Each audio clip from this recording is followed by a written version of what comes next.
That I feel legalize already because his body come here work it. Let me tell you, Apostle. I know a lot of things into the spirit realm.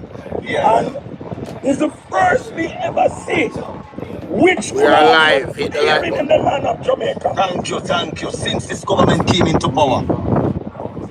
My God.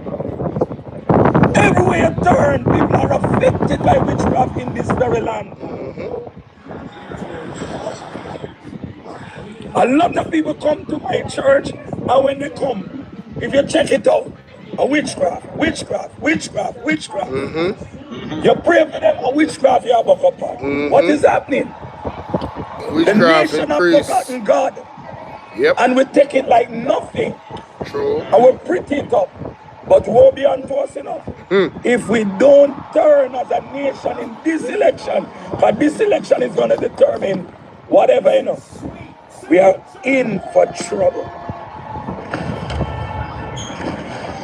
And don't tell me witchcraft. We know witchcraft is here a long time. But it is prevalent. And let me tell you something. God don't agree with no witchcraft. And when you see heads of government, and businessmen yes, are of it, it means that we are in trouble. Ministers of government are advocate for witchcraft. Right. For real, man. Terry, thanks much, Bishop. Terry Pryor, you wanted to make a point. Can you do it quickly? Because I want to finish. We have to go and go see God. Can you pass me by Bishop Pastor? Go ahead. Pass me by. I don't hear what you said.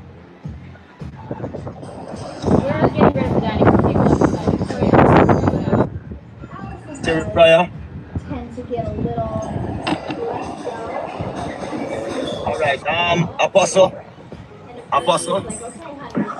All right, I'm here back, Pastor. Yeah, man, go quickly. Start and spice.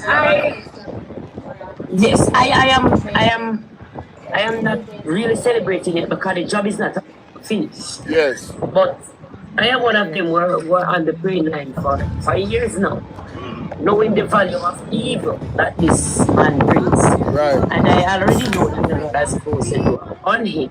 Yeah. And no matter what he does, but they are not going to give up without, they try to use their powers because he wants to take over Jamaica and his powers. As we were on the other day, remember we were on it, and I am still praying, and we must pray the process to until Wednesday. No man, we have 3 days. No man, we're going to set up a 3-day fasting. 3-day fasting, remember we were saying that the other day. No, just a second. Let me make my point and then you can continue. I said it early this morning, because I'm on from this morning. Patricia, what's up, love? 3-day fasting. Monday, Tuesday, Why didn't get serious, man?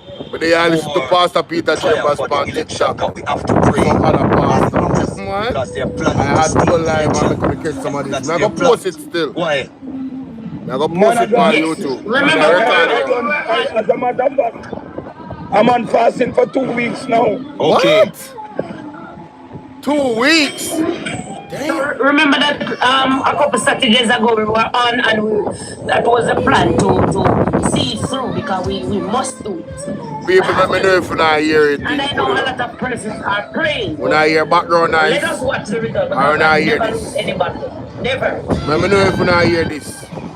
And double tap up the screen for me now. Yeah man, double tap, get the likes up. Why? This election is not a normal election. I'm sorry. This is about spiritual warfare.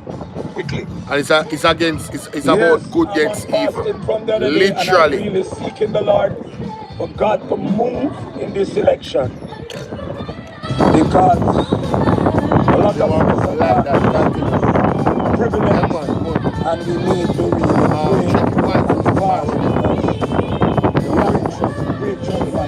Yes, and they are doing everything, Bishop, to steal the election. They are doing everything. Everything to steal it. Everything to steal it. So you want to come? The election. Apostle. Can you? Yes.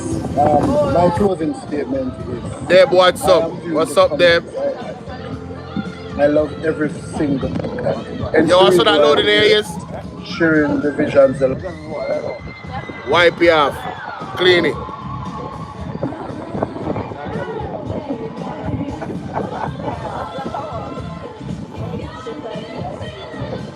I saw that loading areas. You load what? You can't hear that. No, man, I say if you can't hear that good when you're listening. Oh, okay. Me just want to know say you hear listen good. Alright. Verna, what's up, Verna? What go on there, so? Pastor connection. So what happened? Let me just reset the people. Hold on there. Guy look like something.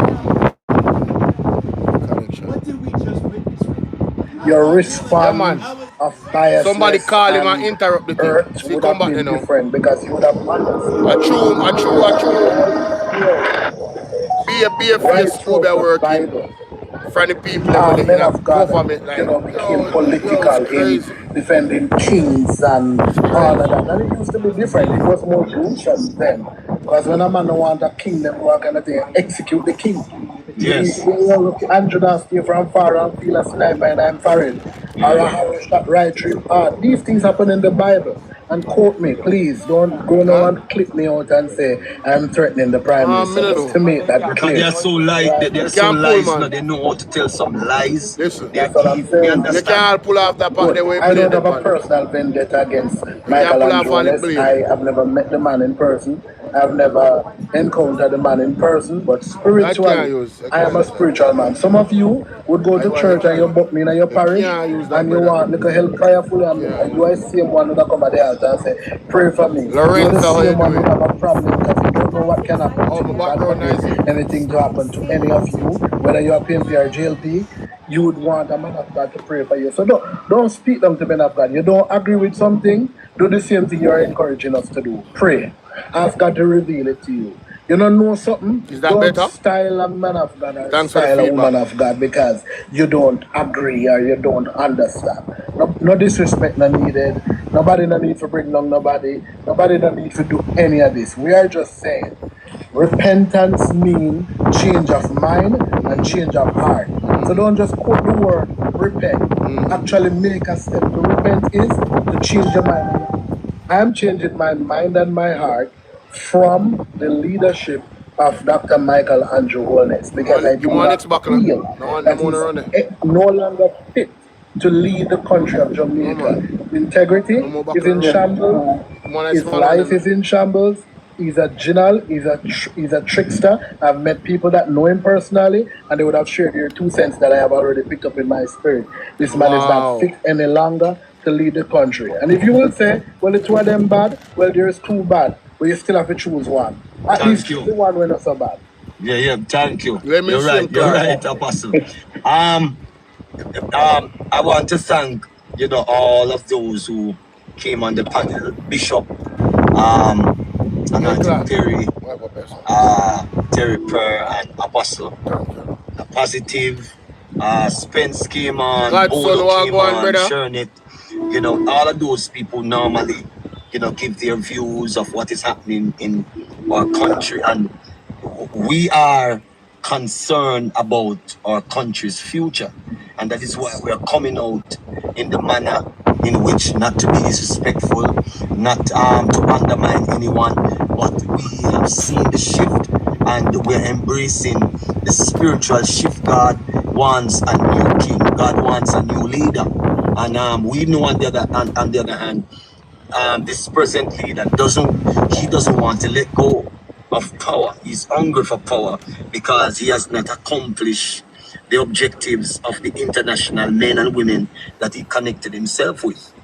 So we want to thank the Lord for for stirring the nation, because I want all of you who came on, responding negatively. You can't fight that. There's a shifting from from nomination day. Walk on, Lorraine. Long time the shifting starts, but nomination day showed the blatant shifting that is taking what's place. up? And East Portland in a that lot of people building. coming out prophesy, giving their selfish prophecy.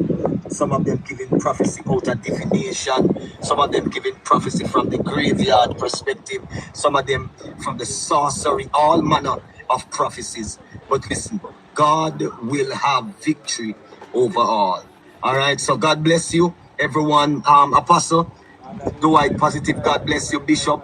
God bless you. God bless you, man. God bless you, and thanks for your input. Thanks for coming on. Thanks for enlightening the nation, and for us to go on. Because listen, we want our country, to experience the best, for us and our children. God bless you all. God bless, God bless, God bless. Yo. Bless you. The word positive. We will continue to keep the train rolling because God must win. Certainly right. And Jamaica belongs to Jesus Christ of Nazareth.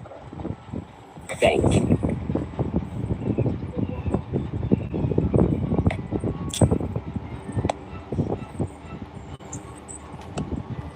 Start ending him live, I know.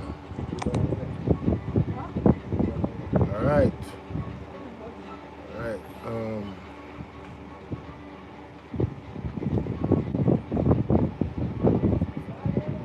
Well, my check.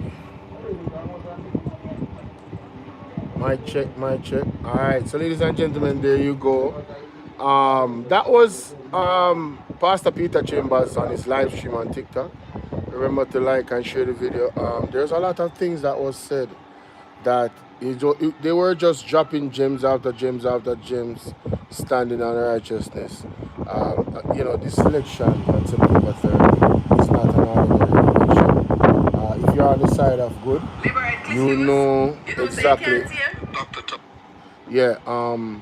If you're on the side of good, if you're on the side of righteousness, if you love God, there's no way that you can exalt the present administration, because in all things that they are doing, they have demonstrated to us who they are serving, and it's not God.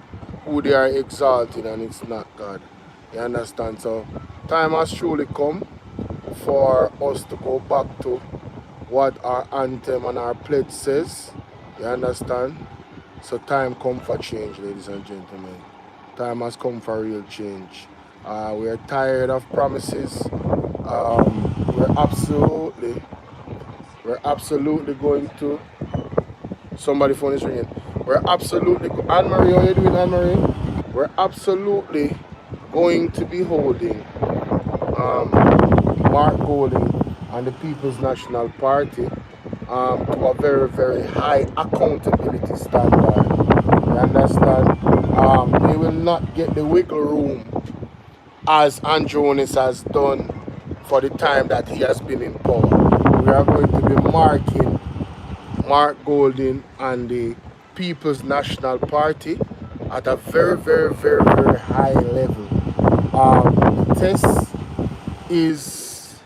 The test questions, the test expectation, the test score in terms of a good political party and what they are doing for the country.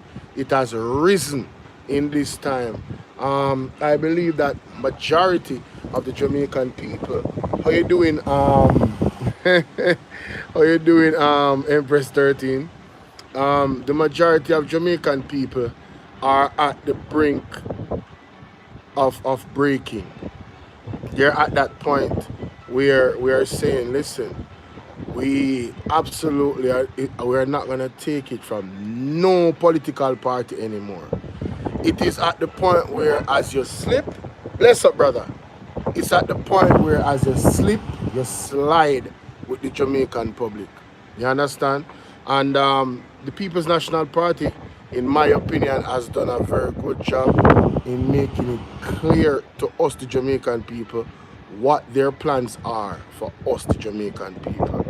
And the timelines, some of the timelines have been established in those plans. Like for instance, the situation with the first in family to matriculate to go to the university, that will go in effect immediately as soon as the People's National Party are in power.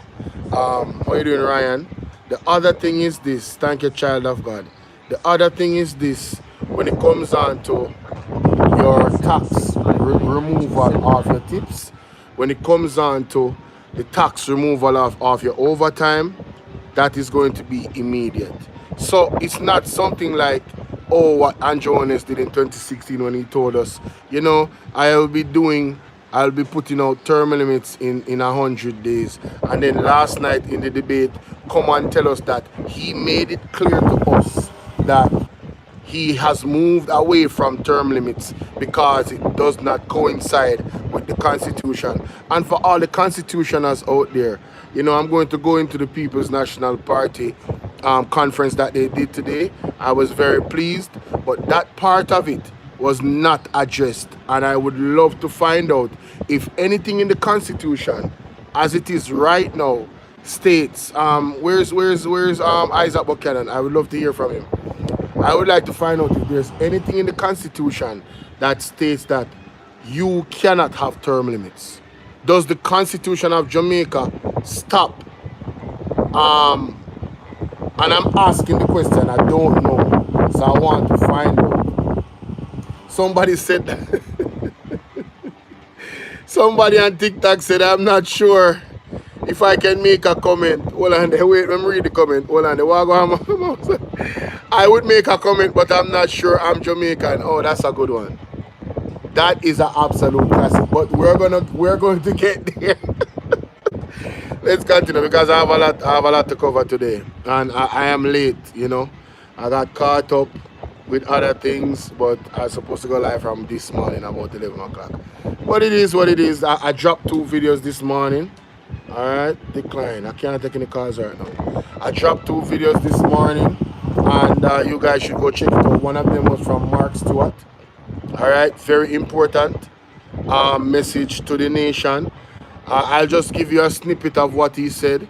He said that they have to prioritize going to St. Thomas and Portland to go and pray. He went as far as to say that the VAR should break up. Major Prophet. Yes, on my YouTube. I dropped 2 videos on my YouTube. And of course, I've been consistent on TikTok. And also on the shorts of my YouTube where I drop the videos, the small short videos. So I have videos all over. Somebody say, hey, Bolo. Andrew say, I'm not Jamaican even though I'm born here. That has been the topic of discussion all over. Well, like I said, I'll be getting into it. Thank you so much, guys, for liking the video. Thank you so much for sharing. And thank you so much for sending your love. You understand? With any donations and all. Let's get into the other content.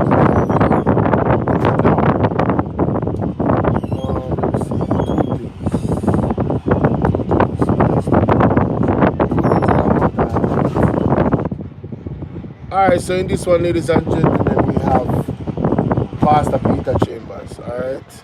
And I have to record this, so here we are. Have to record this, and I think some of you might have missed this, and it is very important, ladies and gentlemen, that we follow the principles of the Most High. Well, that is for persons that believe in God. If you are entertaining the devil, well, do as you must, and your judgment shall be sure. How about that? So let's hear what the pastor has to say here.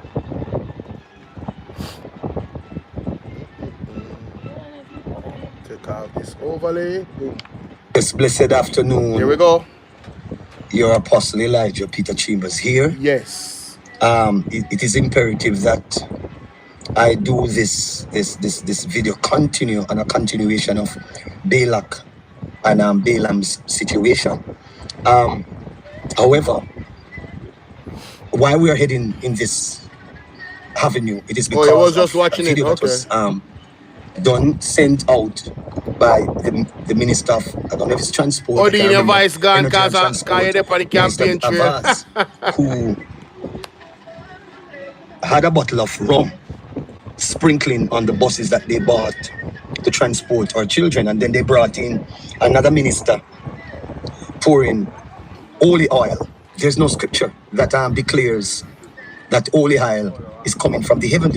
When I talk about the level of evil, witchcraft, obia that is taking place in this land, you evil ones who support evil are always the ones who attack, oppose, resist. But I want everyone to understand the level of evil and witchcraft taking place by this present government.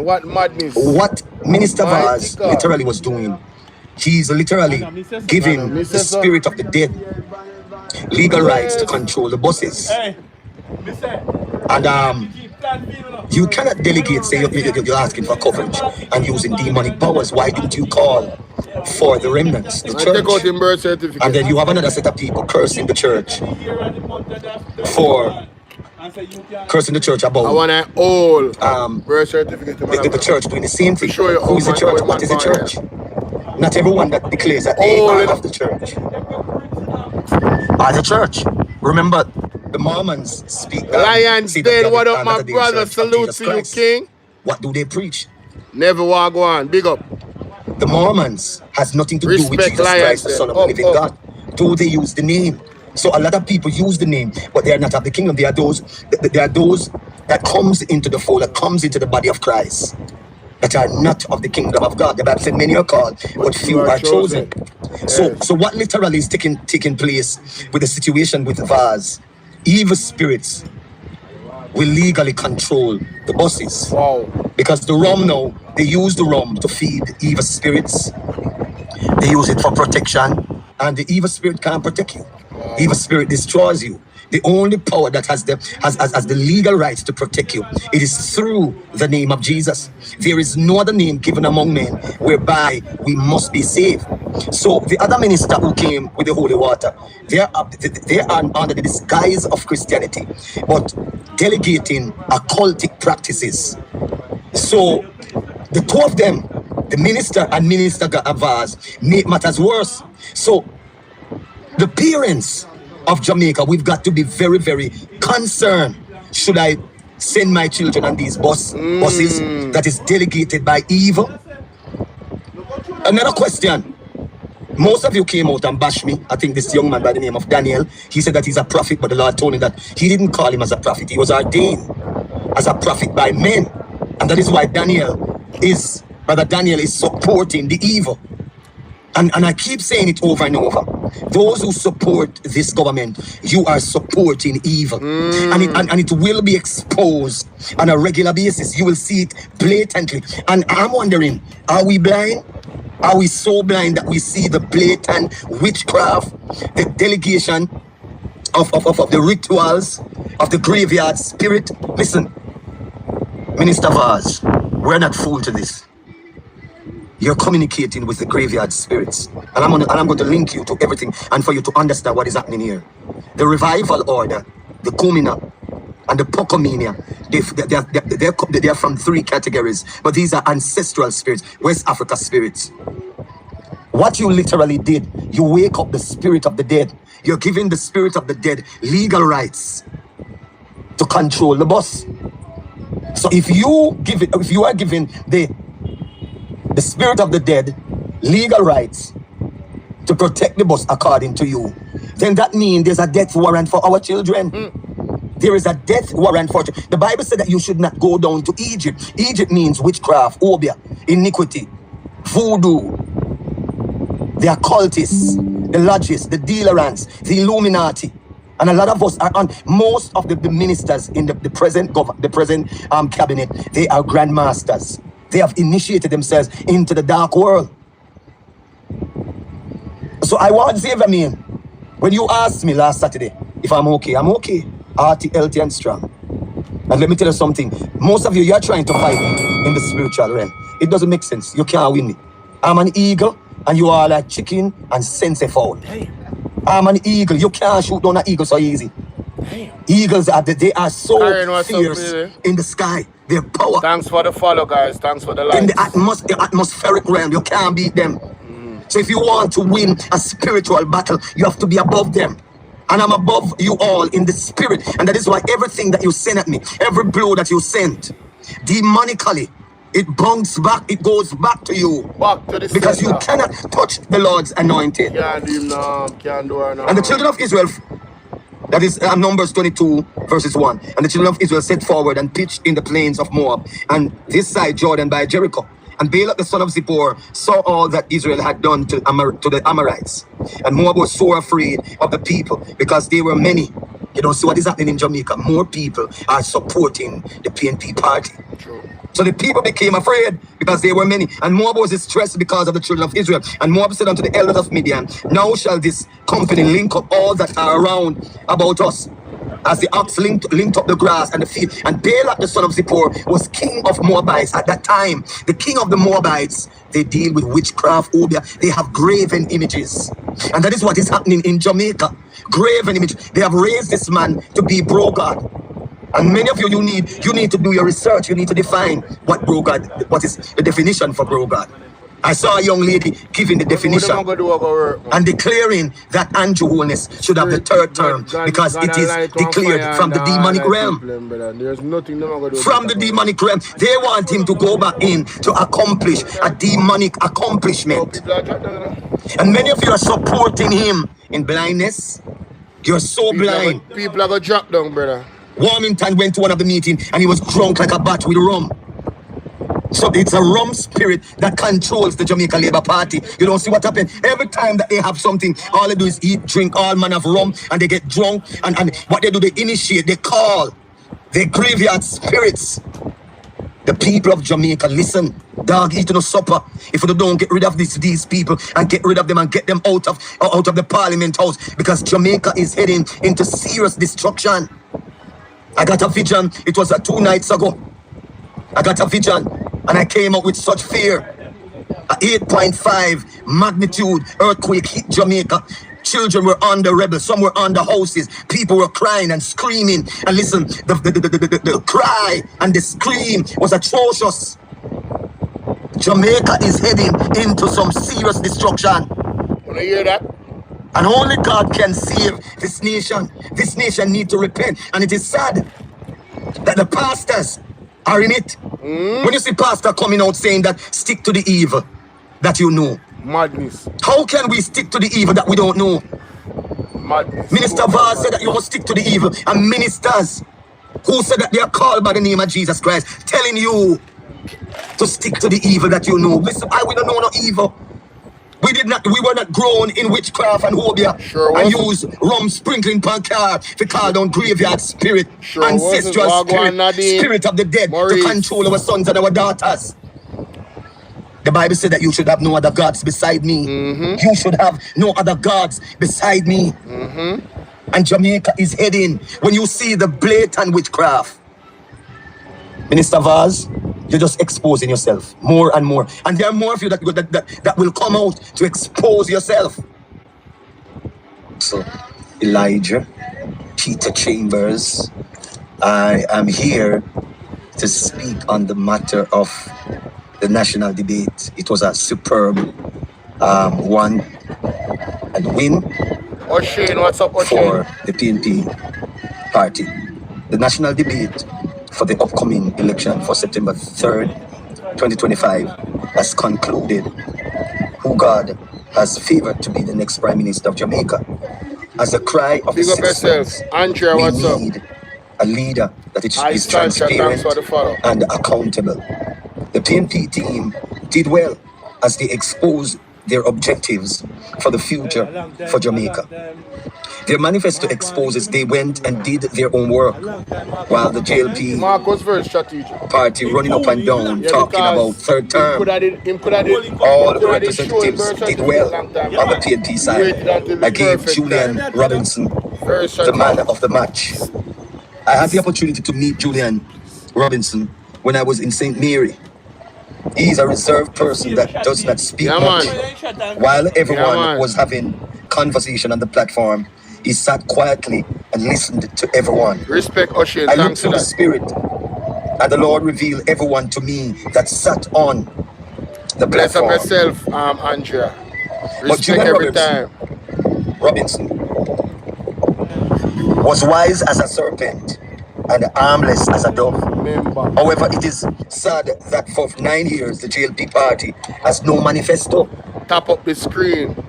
F1. But running up and down issuing success booklets and pamphlets. They have no plans for Jamaica. The plans they have for Jamaica is needs. Reason that Obia, fish law, the republic regime to change the constitution. It is sad that the so-called followers are so dunce and naive. You see these politicians bringing Jamaica into rum master, Obia, witchcraft. They blatantly show they don't need God, but the gods of the earth. How can a Christian who knows Jesus Christ, the Son of the living God, follow these people? Then you hear they utter out of their mouth, stick to the evil you know. So what are you saying? Evil politicians and evil religious leaders. It is witchcraft, Obia. That's all you knew? As for me and my house, we will serve the Lord. If God be for us, if God be God, serve him. If Baal be Baal, serve him. Jamaica, we all have a choice, evil or good. What has come over our religious leaders in Jamaica to be coming out saying, stick to the evil you know? You cannot be a child of God and declare the world's opinion. We, the remnant, must come out and declare who we are, whether we are for Jesus Christ or for the devil. Hence, the Lord revealed to me the cyber attack was done by a JLP genius. And that JLP genius is a culprit. And thus said the Lord. Remember, I told us a very long time about this person that is manipulating the AI system, the computer. Their plan. No, I can't just breeze past that. This is the apostle speaking, not my word. So I don't know if you guys are aware, but there was a quote-unquote bomb threat today. How convenient! How convenient when the police and soldiers are supposed to go out and vote that there's a bomb threat. When was the last time I heard about a bomb threat? Oh, when it was at the Prime Minister's house and it's alleged that his wife pulled gun on him. That's the talking on the street. You know? But there was a call for a bomb threat. How convenient that we have a bomb threat when the people them for vote, the police, the teacher them, the soldier them, when them for vote, you have a bomb threat. So now the teacher and the soldier them preoccupied with a bomb threat instead of going out to cast their votes. How convenient. Is it possible that they know what time it is? Is it possible that they know that time come and this is a cheap trick just to revert the people them to being preoccupied with a so-called bomb threat? And is there anything in the law that prosecutes somebody for making a false alarm and wasting state resources? Was it a scare tactic? Thank you, Lady G. What's up, Omni Archer?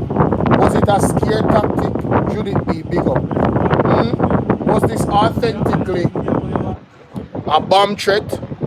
All of a sudden, so what is going to happen on the September 3rd? First it was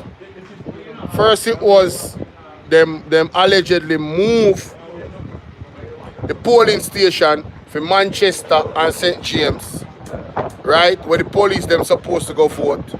Then today a bomb threat. So what am I going to do? Sunday and Monday. And then Tuesday. When it comes on to us, the people of Jamaica voting. What will be the tactic?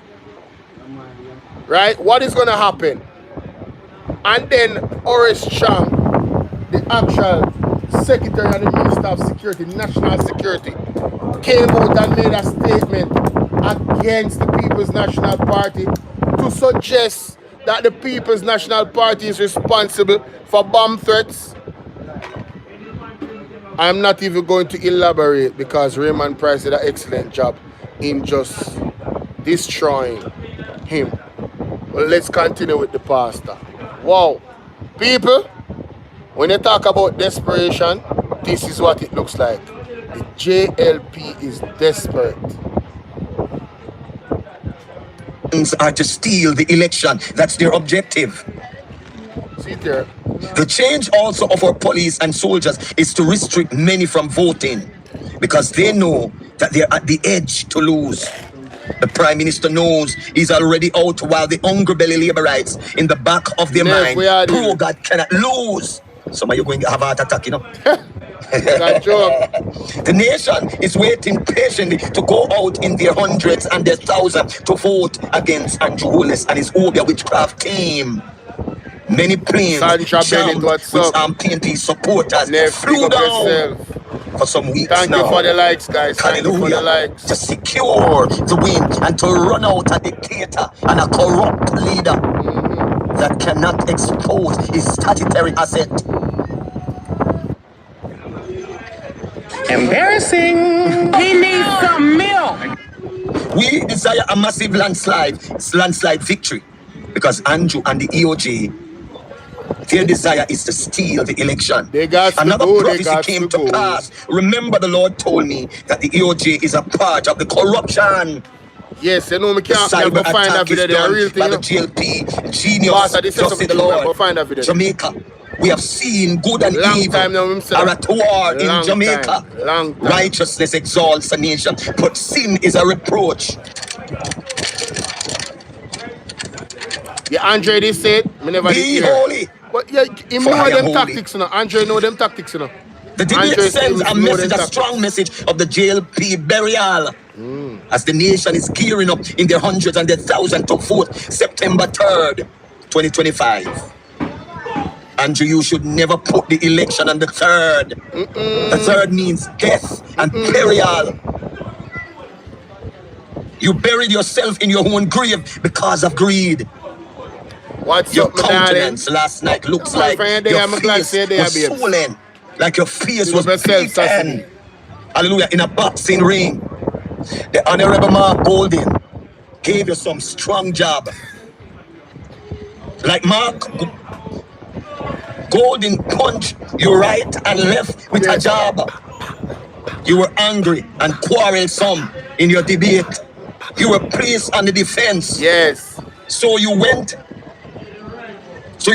able to come out on the offense. Many were concerned about the debate last night. Bless up the chat now. They thought the Honorable Mark Golden wasn't capable to debate with an excellent debater. But because your statutory asset cannot be certified, you were placed on the defense. People of Jamaica, Mark Golden function in the Senate. Learn that. And also he's a lawyer. Lest we forget, he beats Andrew every time he brought him to the court. Facts. Which means that Thank Mark you guys Golden for sharing and liking the is live. competent, intelligent, knowledgeable, and well-educated to stand in the very position and do better than you. The topics them is not his Never you underestimate your opinion. Never you look down on people and see them insignificant. So it is declared the PNP won the debate. I wanted to get my non-alcohol, but it was too late. Hungry belly labor rights. Pastor come to celebrate today, but he couldn't find a non-alcohol beverage. Mockers. Am I still your false prophet according to you evil ones? Every one of you who responded negatively to my video at the Hungry Belly Labor Rights, don't let the nation know you are evil and that you support an evil government that is dragging the nation into hell with their opium and their witchcraft. He that knoweth it and doeth it not shall not be beat and shall be beaten with many stripes. Let me repeat that. He that knoweth it and doeth it not shall be beaten with many stripes. Unless you repent, you shall all likewise perish. There is a way that seemeth right unto a man, but the end thereof is death. The wages of sin is death, but the gift of God is eternal life through Jesus Christ our Lord. It is appointed unto man once to die, then judgment. Jamaica, Jamaica. Get back to the God that we once knew. All we know is God. All we know is the God of Abraham, Isaac, and Jacob. The God of the 3 Hebrew boys. That's all that we know. Yes. Daniel's God who spared him from the lion, the hungry lions. That's the God that you and I know. The God that defended me from the plot, hallelujah, of the Jamaica Labour Party and their evil leader in 2021, May 24, 5 a.m. When the policemen came, lay hands upon me, slap their hands in my chest and push me to the wall. Never forget. Never forget.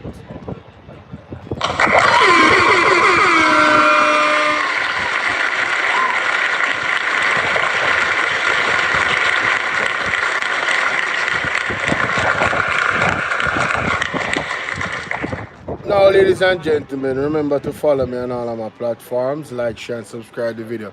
2 things that stood out in those 2 videos. One, he highlighted Daryl Voss and his mobile working with the rum children and all those things. The other thing is he talked about a vision that he had where there was an 8.5 earthquake. I don't think you guys should be taking that lightly, because I've been warning about the earthquake and tsunami. Well, not me. I've been highlighting the prophets and the prophetess that have been warning about the earthquake and tsunami hitting Jamaica from last year. So don't you see it keeps coming back up. Do not take that lightly. You know, the only way you can be safe is if God protect you. So see God. Period. Alright? Wagwan, Nick's HQ, big up yourself, give God your best, big up yourself, good afternoon. Now, the other thing that he mentioned was the cyber attack, and he declared, thus saith the Lord, that is a JLP member, somebody that is good at tech, that actually hacked the place where all our information is.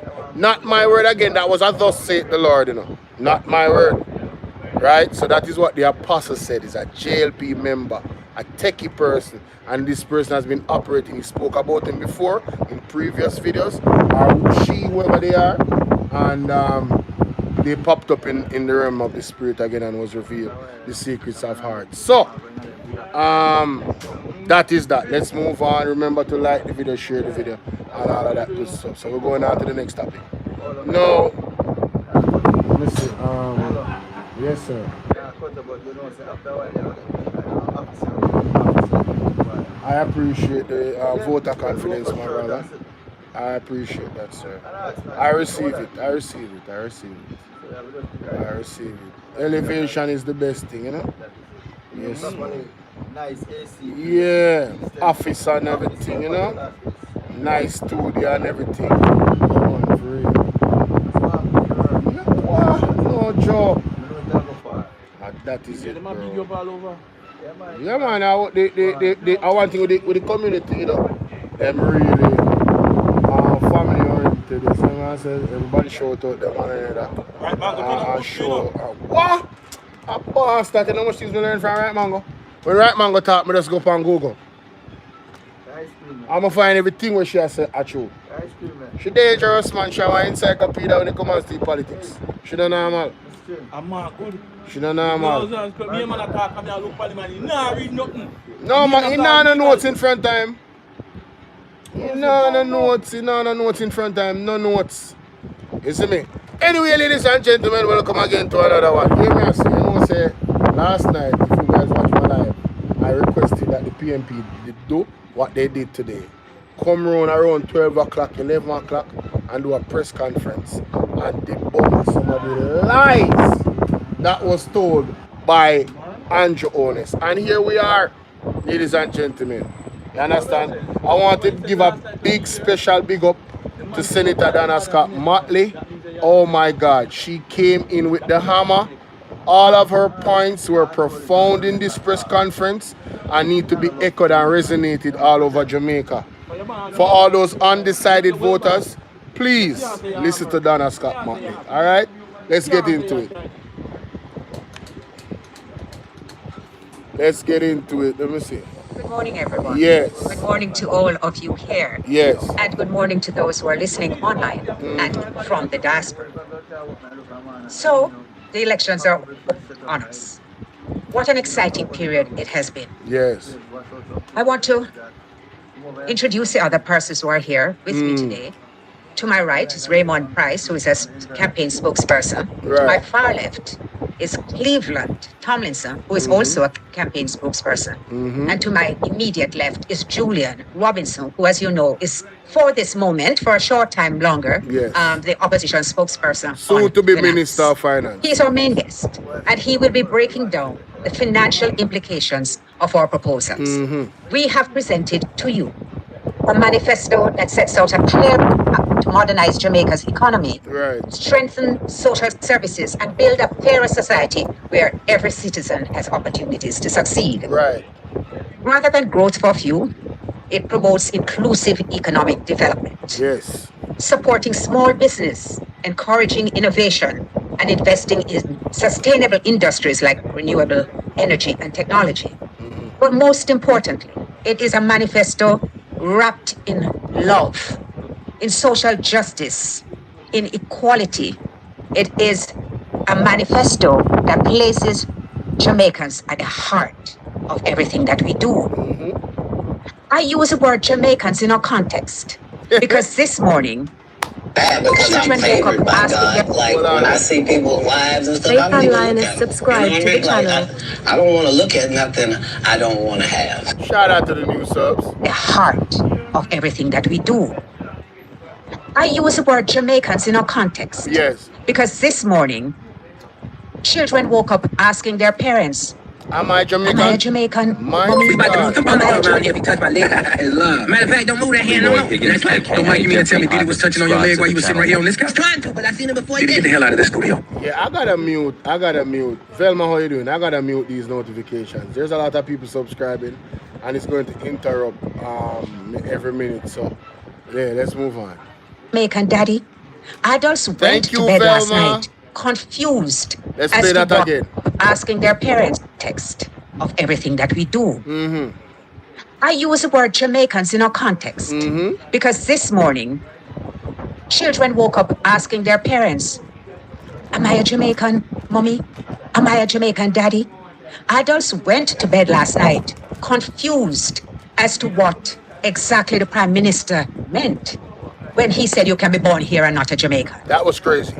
This is the most concerning word, the most concerning statement Yes. that came out of that debate when Yes. you watched your leader, Talk the about leader it. of the country, throw shade, Everybody on throw that bus, dirt all in of the you. face of every Jamaican who values this country of their birth. Thank you. The most important thing to all of us is to be able to say, I am an Jamaican. Banya, Of course. I'm an Anya, Of course. just proudly declaring that we are Jamaicans. Yes. True. For this reason, it even highlights more Yes. the fact that our leader, Mark Golding, Marky G, presented his birth certificate and showed everyone, everywhere, all over the world, that he was born in Jamaica, shattering the myth Yes. on which the Jamaica Labour Party has framed its campaign. Right. A campaign which is embedded in racial hostility, which defies our motto out of one people, and which is in the slap of the face of every well-thinking Jamaican. I am a Jamaican. I am born here. I value it, and I will not make the words of one person try to strip me of my identity. Never. So, we have 4 days of campaigning left. Today, police, soldiers, and election day workers are... Before Mama Auntie Dana go out there, ladies and gentlemen, on the issue of who is Jamaican, Colonel Charles Jr.'s Colonel Charles' daughter, Michelle Charles, has she confirmed that she has given up her dual citizenship? Has she confirmed that? Furthermore, last night I was watching the Titans, and you know, Mr. Lonesome dropped a bombshell. He showed a picture of what I don't even have to say appears to be, but I will. He showed a picture of what appears to be Michelle Charles' office with a Brinks parked in front of it. Now, I want you to tell me what a Brinks is doing in the Constituency office. What are they, collecting money? Or them dropping it off? What Brinks do? What is the function of a Brinks? What does Brinks carry? Did you guys see that? There was a Brinks, literally a Brinks, at the office of Michelle Charles. Right? And for the people that are watching me live, I am going to show you right now. Alright? Because this is huge. This is huge. I want to big up Mr. For this revelation. Listen to this. Yeah, but you never had anything in a job. That's a melting pot, that. Yeah, man, just walk a place a while ago. When I call to service. Yeah. Service. I see me, I'm a writer somewhere there, you know. Yeah. And Pastor, we came next door there, so you know, I'm a neighbor. Yeah, I'm in the city at all now. Anti-British. Me I go show you. Wanna just listen. Me I go breaking news from the Eagle last night. Me I go show you. See? Yeah. Eagle breaking news, people. Look at what's a breaking news? More to look on the screen. Good. You know about this? But then I'm going to believe this. Well, yesterday, so. When they want to see when they can't see us, so. Luma. So, for the people in Pambolo, what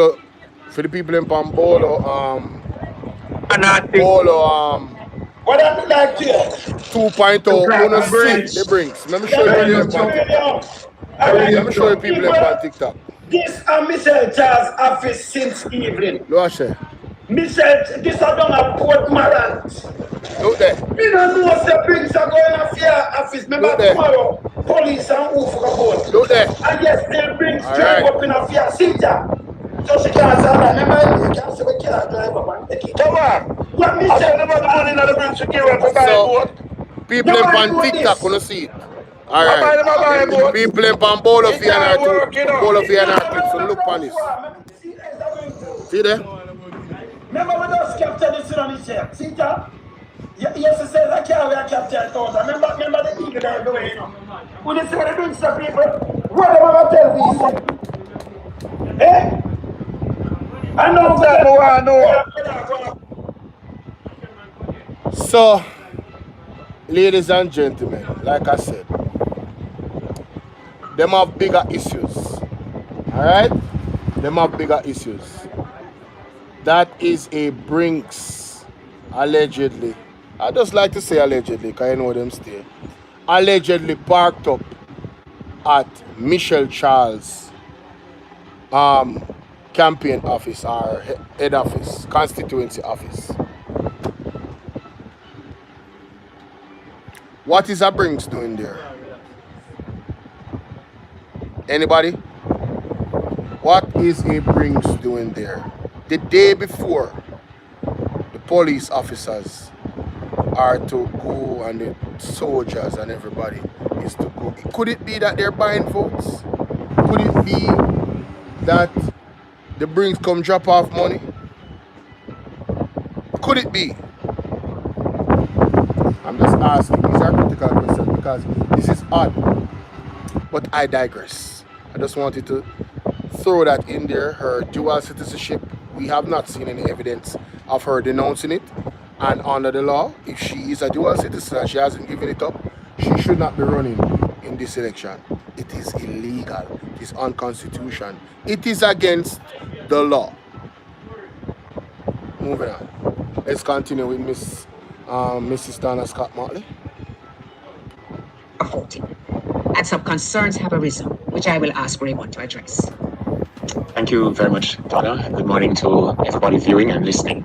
Now, We place it as a grave concern. Nothing deeper than that just yet. Yes. The reports across the island of bomb threats, Bring which have struck. caused a greater Yes. strain on Bring security struck. forces, must be contemplated That's crazy, as a possible bro. ploy to disrupt the smooth voting process for police officers, soldiers, and election day workers, among others. One wonders if this is a coordinated attempt to suppress votes. Our men and women of our security forces, our first responders, are dedicated professionals who will always respond to protect and reassure.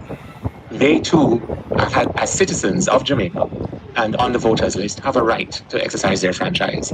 And it would be a new departure and a new low were it to one day be revealed that, as TVJ now reports, there appears to be a coordinated bomb threat at several PICA and other government offices across the island. The Jamaica Fire Brigade told TVJ, Radio Jamaica News, that there are bomb threats, bomb scares rather, at PICA offices in the corporate area, Montego Bay, Mandeville, Macon, and Port Antonio. The Commissioner of the Fire Services told Bedford told their news center that other government offices, including the Ministry of Local Government, the UDC on Ocean Boulevard, Jampro, and the National Housing Trust are also affected.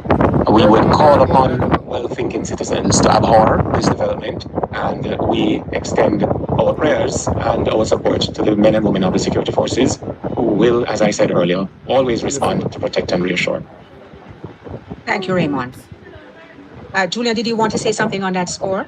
I just want to encourage the members of the security forces to remain patient. You will be able to vote. Some of you have to go to respond to these threats, which appear to be coordinated hoaxes. But you know, there's an assurance that you will be able to exercise your franchise today. So I don't want anyone to be this confusion, this deliberate attempt to create confusion, to deter anybody today from exercising their right to vote and vote.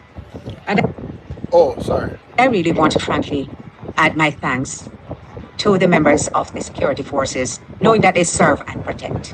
We respect these sacrifices which they make, but we also know that Jamaicans are resolute about exercising their franchise. And I encourage everybody who is listening today to remember that on September 3rd, do not let anything stop you from going out to vote. You must vote. And voting for Jamaica and Jamaicans, those of us who are born here, with our birth certificates in our hand, means you are to put your X beside the head. So, Julian.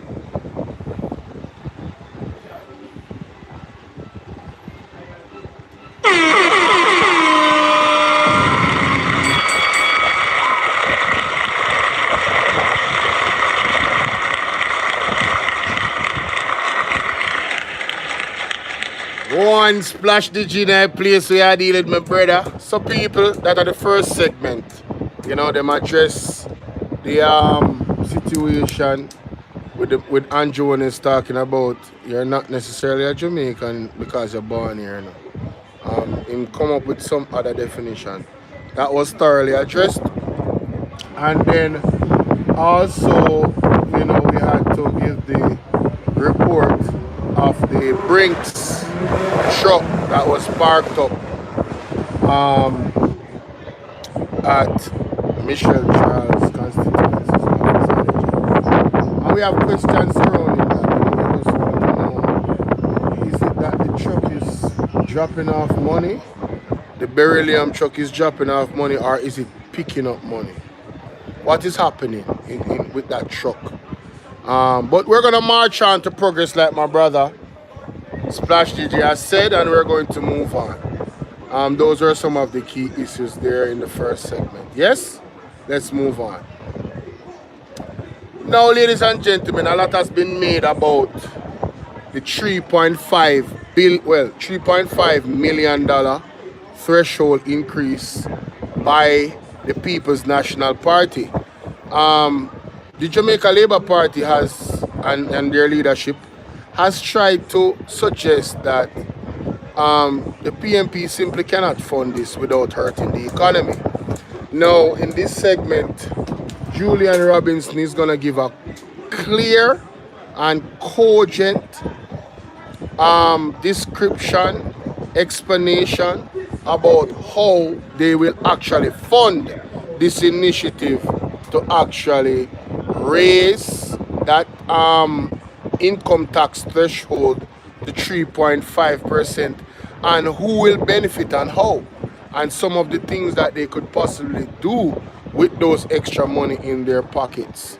You know, he's also going to wait, my boy, this look like I'm listening a long time listening. This a car look like free, man.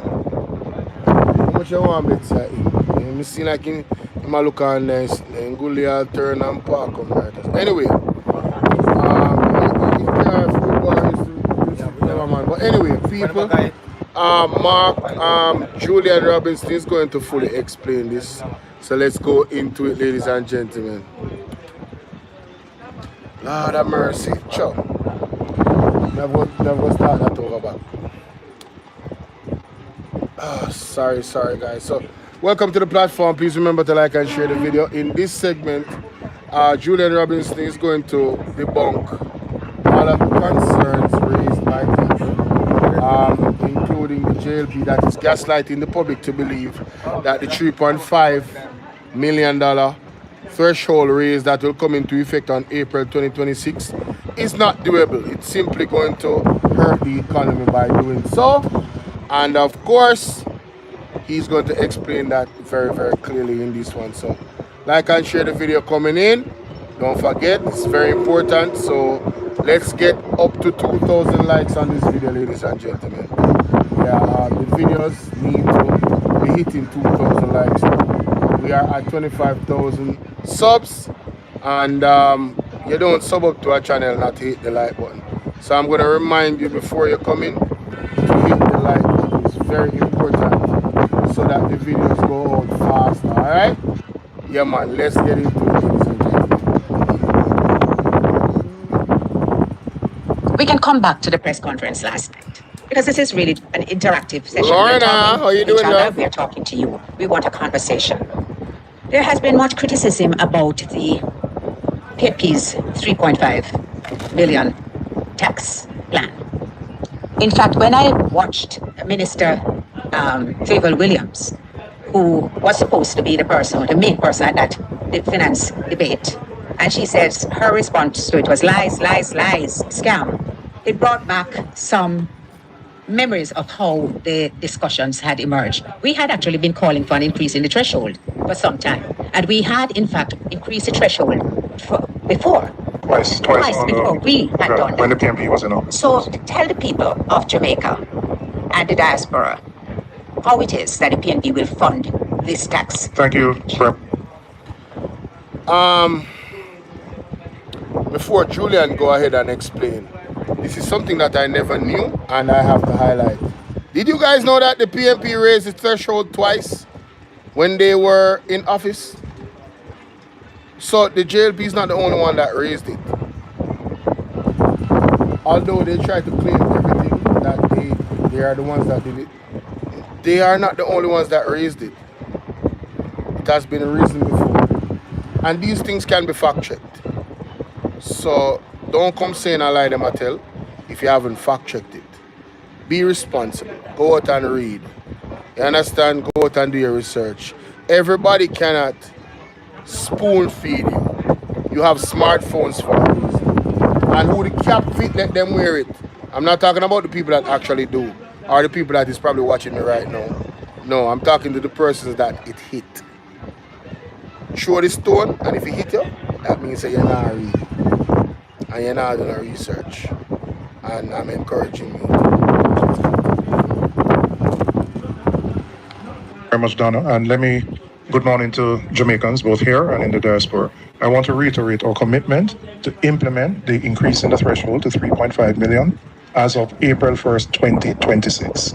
The main reason we're doing this is to ensure that Jamaicans, working Jamaicans, or teachers, or policemen, or soldiers, security guards, those who have borne the brunt of the struggle over the last 15 years to pay down the debt, and that has contracted spending from the government, to give a relief to them, to ease the cost of living crisis that many face. Many working Jamaicans, people who are going to work every day and are only able to cover their transportation and their lunch. There's nothing left.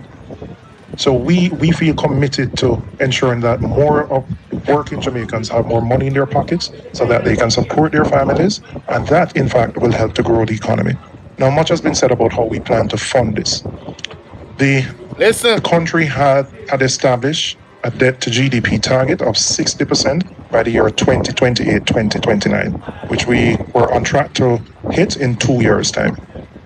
Based on a revision in how GDP is calculated, the figure before this was 68%.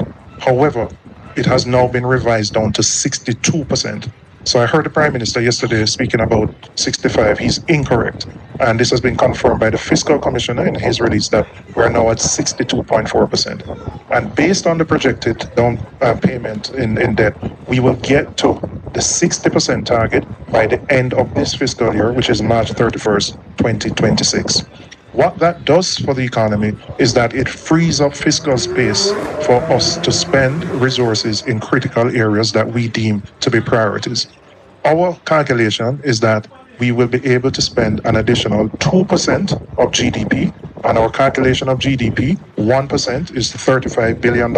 So this hitting the target of 60% frees up approximately $70 billion, which is more than enough to allow us to implement the increase in the threshold.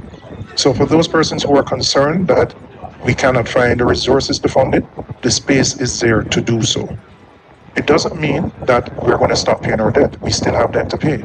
And we will still make the provisions in what is called our primary balance, which is the difference between what government earns and what government spends. We will still ensure there is enough to pay down that debt, to be fiscally responsible, and to honor all our obligations. But we have deemed it a priority to ensure that working Jamaicans get an opportunity where the pressure that they have absorbed over the last 10-15 years is eased and they get a break. And that is why we remain committed to implementing this plan, and we will do so starting April 1st, 2026. I'm going to ask Cleveland to do a comparison between what we have proposed and what the JLP has proposed in their income tax reduction plan. Thank you, Julian. And before I get into the comparison, I want it to be clearly established how we have arrived at the additional fiscal space that will be created to finance our adjustment to the income tax threshold. I have here in my hand the 5th schedule of the Financial Administration and Audit Act, which is a law that governs public finances to ensure fiscal responsibility. This section of the Act was put into law by the last PNP government in 2014. What it is in essence, is an equation that determines what the primary balance should be each year for us to hit the 60% debt to GDP target.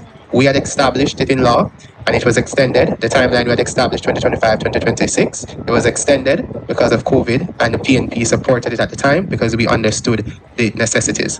Given what Julian has expressed with respect to the recalibration of GDP, the debt to GDP ratio is now at 62.4%, which means if you plug in all the variables, in this equation, it will tell you that you can reduce the primary balance because you are now almost there with respect to meeting the 60% target. It is expected that we'll hit that target by the end of the current fiscal year, which will end March 2026. It is in the release provided by the Fiscal Commissioner. So if we will hit the target, it means that we can, by this very equation, reduce the primary balance. In the government's fiscal policy paper, the projected primary balance for next fiscal year is 3.7%. And that is predicated on last GDP, debt to GDP figure of 68%. So since the recalibration, and we're expected to hit the 60% by March 2026, it means that we can reduce the primary balance by around 2%. And a reduction of the primary balance by around 2% frees up money, the fiscal space Julian was referring to the tune of around $70 billion. So our adjustment to the income tax threshold can be comfortably funded within a year. So, Cleveland, what does this mean for the average person? The Absolutely. Police who will be voting today, the teachers who are in the midst of their negotiations, the nurses. How translate to me what difference this will make in their lives? Absolutely. And I've seen a narrative out there that says our policy will only benefit persons who earn up to $3.5 million. That is nonsense. If anyone who understands what the income tax threshold is, when we adjust the income tax threshold, it means that the first $3.5 million of your salary is not subjected to income tax.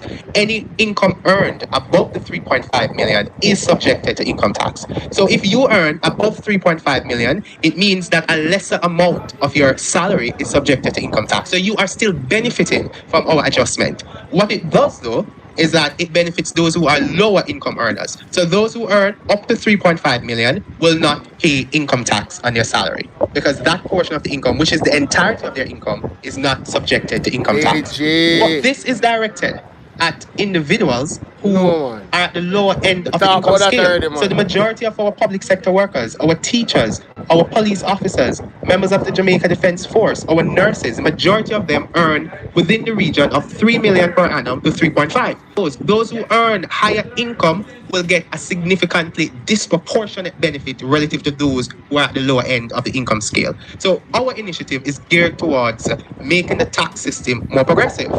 And with respect to financing it, I think we must also recognize that we are putting money in the hands of individuals who will spend and consume in the economy. When we reduce, I make this point, when we reduce the income tax, when we lift the income tax threshold and individuals take home more money, then they will spend that money in the economy and government will be able to recover indirect taxes roughly to the tune of around $10 billion. So some of the funding needed for our adjustment to the income tax threshold will come from the indirect taxes that will be generated by more consumption and more economic activity taking place in the economy. And when I look at the total cost of the GLP's proposal for all the manifesto items, it is estimated at over $115 billion. And that they need to explain to us how they will fund it. Julia, do you have, I want you to address the overtime or policy on overtime pay too as well, and who you think it will benefit the most, and translate it in a way that people can relate to. Does it mean that I'm going to only be able to buy a Pro Box after a year, or does it mean that I can add a room to my house? Does it mean that I can pay down some debts? Tangibly, talk to the people so that they understand what that benefit is. So what we're proposing is that up to $6 million that we're going to remove the tax on overtime. So there are many professions. There are policemen, there are nurses, there are some security guards. There are a lot of persons who a significant part of their income is derived from working more than the standard 40 hours per week. By removing the tax on overtime, it means that they get more money in their pocket to spend. And it could mean for somebody who has started by buying a house, a 1 or 2 bedroom, they can start to expand on that house. It means they can save to buy a car. There's more money in their pocket to do those things. So our goal is to help those working Jamaicans, our working professionals who have really had a very difficult time over the last 10 years, to put more money in their hands, in their pockets. And by doing so, as Cleveland said, we are stimulating economic activity. More money is going to come into the economy, which benefits the government because consumption will lead to more GCT and other related taxes. So we believe it's a win-win. We're putting more money in people's pockets, but the government gets some benefit at the end of the day. But ultimately, we want to ease the pressure on working Jamaicans by giving them a break because they have borne the sacrifices over the many years to get the country to where we are. And I just want to go back a little and remind Jamaicans as to how we started. The last PNP administration that came in 2012, we inherited an economy which was on the verge of economic collapse, where the JLB in 2011 did not even take the IMF test. They didn't even show up for the test. We had lost credibility with the international financial community, and it required the political capital of the then Prime Minister, Portia Simpson Miller, the Finance Minister, Peter Phillips, and our friends in the Congressional Black Caucus in the US, who assisted us in getting a meeting with the IMF. And it took a lot of heavy lifting to re-establish that credibility. Out of that period was the establishment of EPA, which has now been succeeded by the Fiscal Commission. But importantly, we were able to bring all the stakeholders together, government, the private sector, the unions, who understood the need for sacrifice during that period. And we actually put into law this debt to GDP target. It's important to note it started under the PNP administration of Portia Simpson Miller and Peter Phillips. It continued. when the GLP won in 2016. And that is why we will always be fiscally responsible as a party, because we undertook the heavy lifting. We made the sacrifices. It was a painful period because we had to run very high primary surpluses in order to meet the debt to GDP target, which meant that not all the things we wanted to do, we could do. But that sacrifice is what, and the burden that was borne, we want to give back to the Jamaican people who bore that sacrifice more money in their pockets to ease the pressures that they are facing, and so that they can determine how best to use those additional resources. Raymond, you have participated in the debates, and congratulations on your performance. All right. So that's another segment. We're gonna go to that part shortly. Now, a lot was said a while ago, and I want to give my 2 cents in how I understand all of it.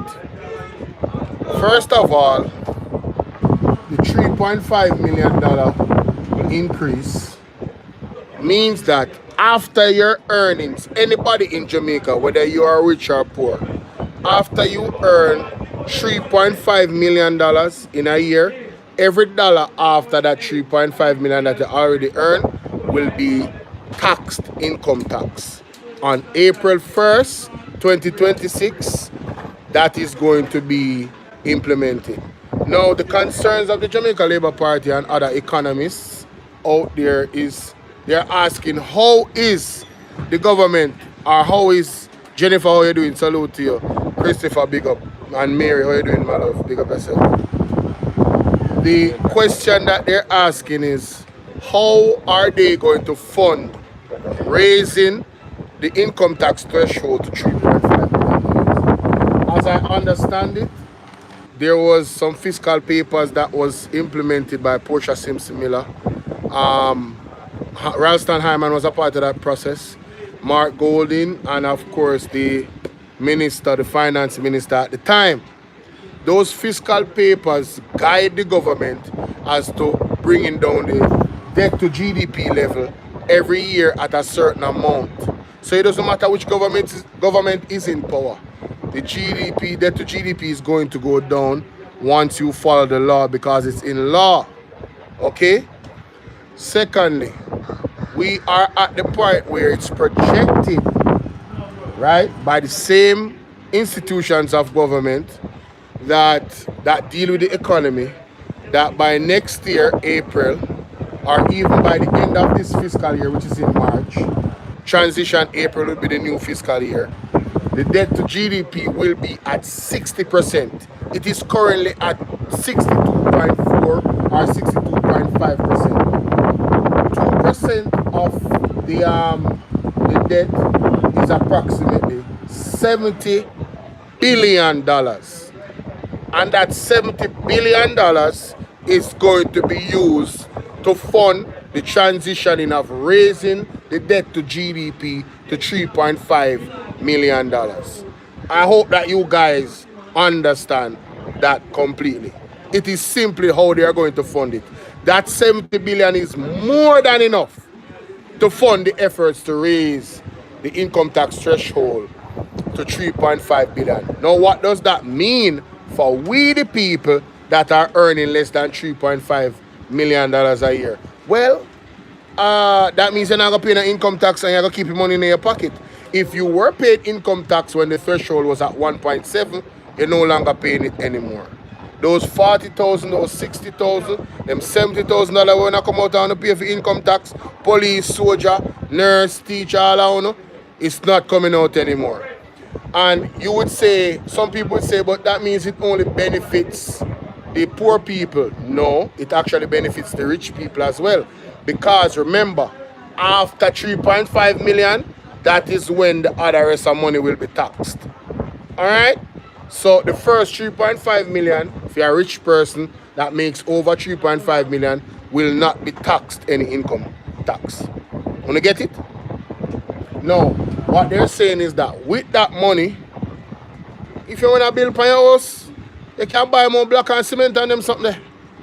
If you need hard for you feed yourself, you can spend more money in a grocery store. And guess what? The money that you spend on all of those things, they'll be getting back what they call indirect tax from all things that you purchase. And that is also going to help them to supplement the transition of raising the income tax threshold to 3.5. So we're in good stead, ladies and gentlemen. We are in good stead. Be not afraid and be not of fear-mongering and gaslighting by the Jamaica Labour Party. Understand what they are saying. You understand? It is quite clear. They have a clear and cogent plan of how they will achieve. Oh, by the way, the same fiscal papers that guide the Jamaica Labour Party is the same that will guide the PMP. And they are the ones that made it, so they will follow it as well. Because if they don't, it's called political suicide. They cannot afford to not follow it. Because then they will be as bad as the JLP that caused us to have an issue with the IMF where we had to make these fiscal papers. Know your history politically. Good? Let's move on to the next thing. So like and share the video, ladies and gentlemen. Follow me on all platforms, Bolo VNR 2.0 and Bolo VNR, and also Bolo TBV. Yes. Now, in this segment, Raymond Price is going to go into the debate analysis of things. And we are here for it. We are absolutely here for it. Please remember to like the video, guys, share the video, all that good stuff. Follow me on all platforms, follow me on Instagram. Yeah. Let's hear what Raymond Price has to say. And I want to say a big shout out to Senator Donna Scotland, Mrs. Senator Donna Scotland. Like I said,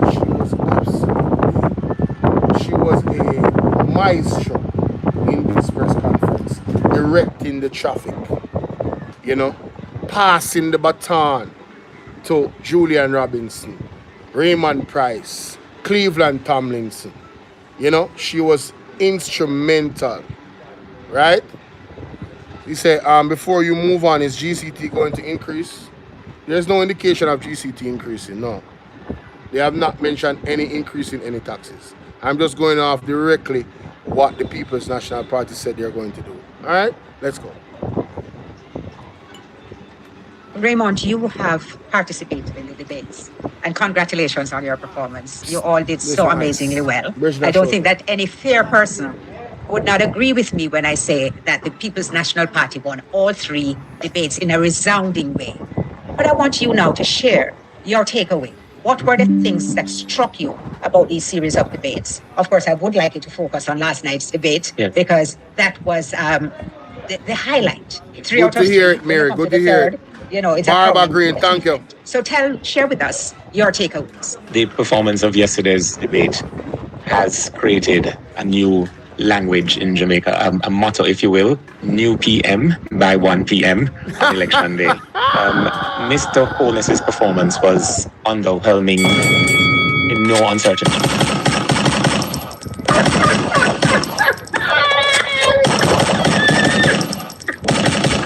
Why Raymond Price ever come with those That's funny. New PM by 1 p.m. Goodness gracious. This debate has created a new language in Jamaica, a motto, if you will. Yes. New PM by 1 p.m. on election day. Mr. Holness's performance was underwhelming in no uncertain terms, even for him. And I think the bar of expectation that he had of himself was even more pressuring because he would have seen the abysmal performances of his team members beginning last week, Saturday. And embarrassing! He needs some milk! In no uncertain terms, even for him. And I think the bar of expectation that he had of himself was even more pressuring because he would have seen the abysmal performances of his team members beginning last week, Saturday, and continuing on through to Tuesday. And perhaps he broke under the pressure of having been let down by his previous 6 speakers, in particular the Minister of Labour and the Minister of Finance. The other thing about it is that Mark Golding came to the wicket batting knowing that he was going against some really deep-seated lies told about him and attempts to rob him of his heritage. And we've all now been robbed of our heritage because when a Prime Minister can declare that not because you're born in Jamaica means you are Jamaican, it is really an attempt to dislocate all of us from our Help. We need a divine intervention. We're tired of the labor rights. We're tired of the green people. We are so far. We can't take it no more. We need this. We need it. Help. Help. Jesus Christ of Nazareth. Psalm 40. God is our refuge and strength in the liberator. knowing that he was going against some really deep-seated lies told about him and attempts to rob him of his heritage. And we've all now been robbed of our heritage, because when a prime minister can declare that not because you're born in Jamaica means you are Jamaican, it is really an attempt to dislocate all of us from our proud heritage and our connection to a nation family, which gives all of us our global identity. The confusion coming out of the Jamaica Labour Party about who is Jamaican and the very concept of being Jamaican didn't come as a surprise, because for the first time in our history, we've had a situation where while students in Ukraine facing bombs were told that their government, through the Foreign Affairs Ministry, could not assist them. When you check the timeline, that would have been when the Minister of Foreign Affairs had first cast her eyes on the job of Secretary General for the Commonwealth. And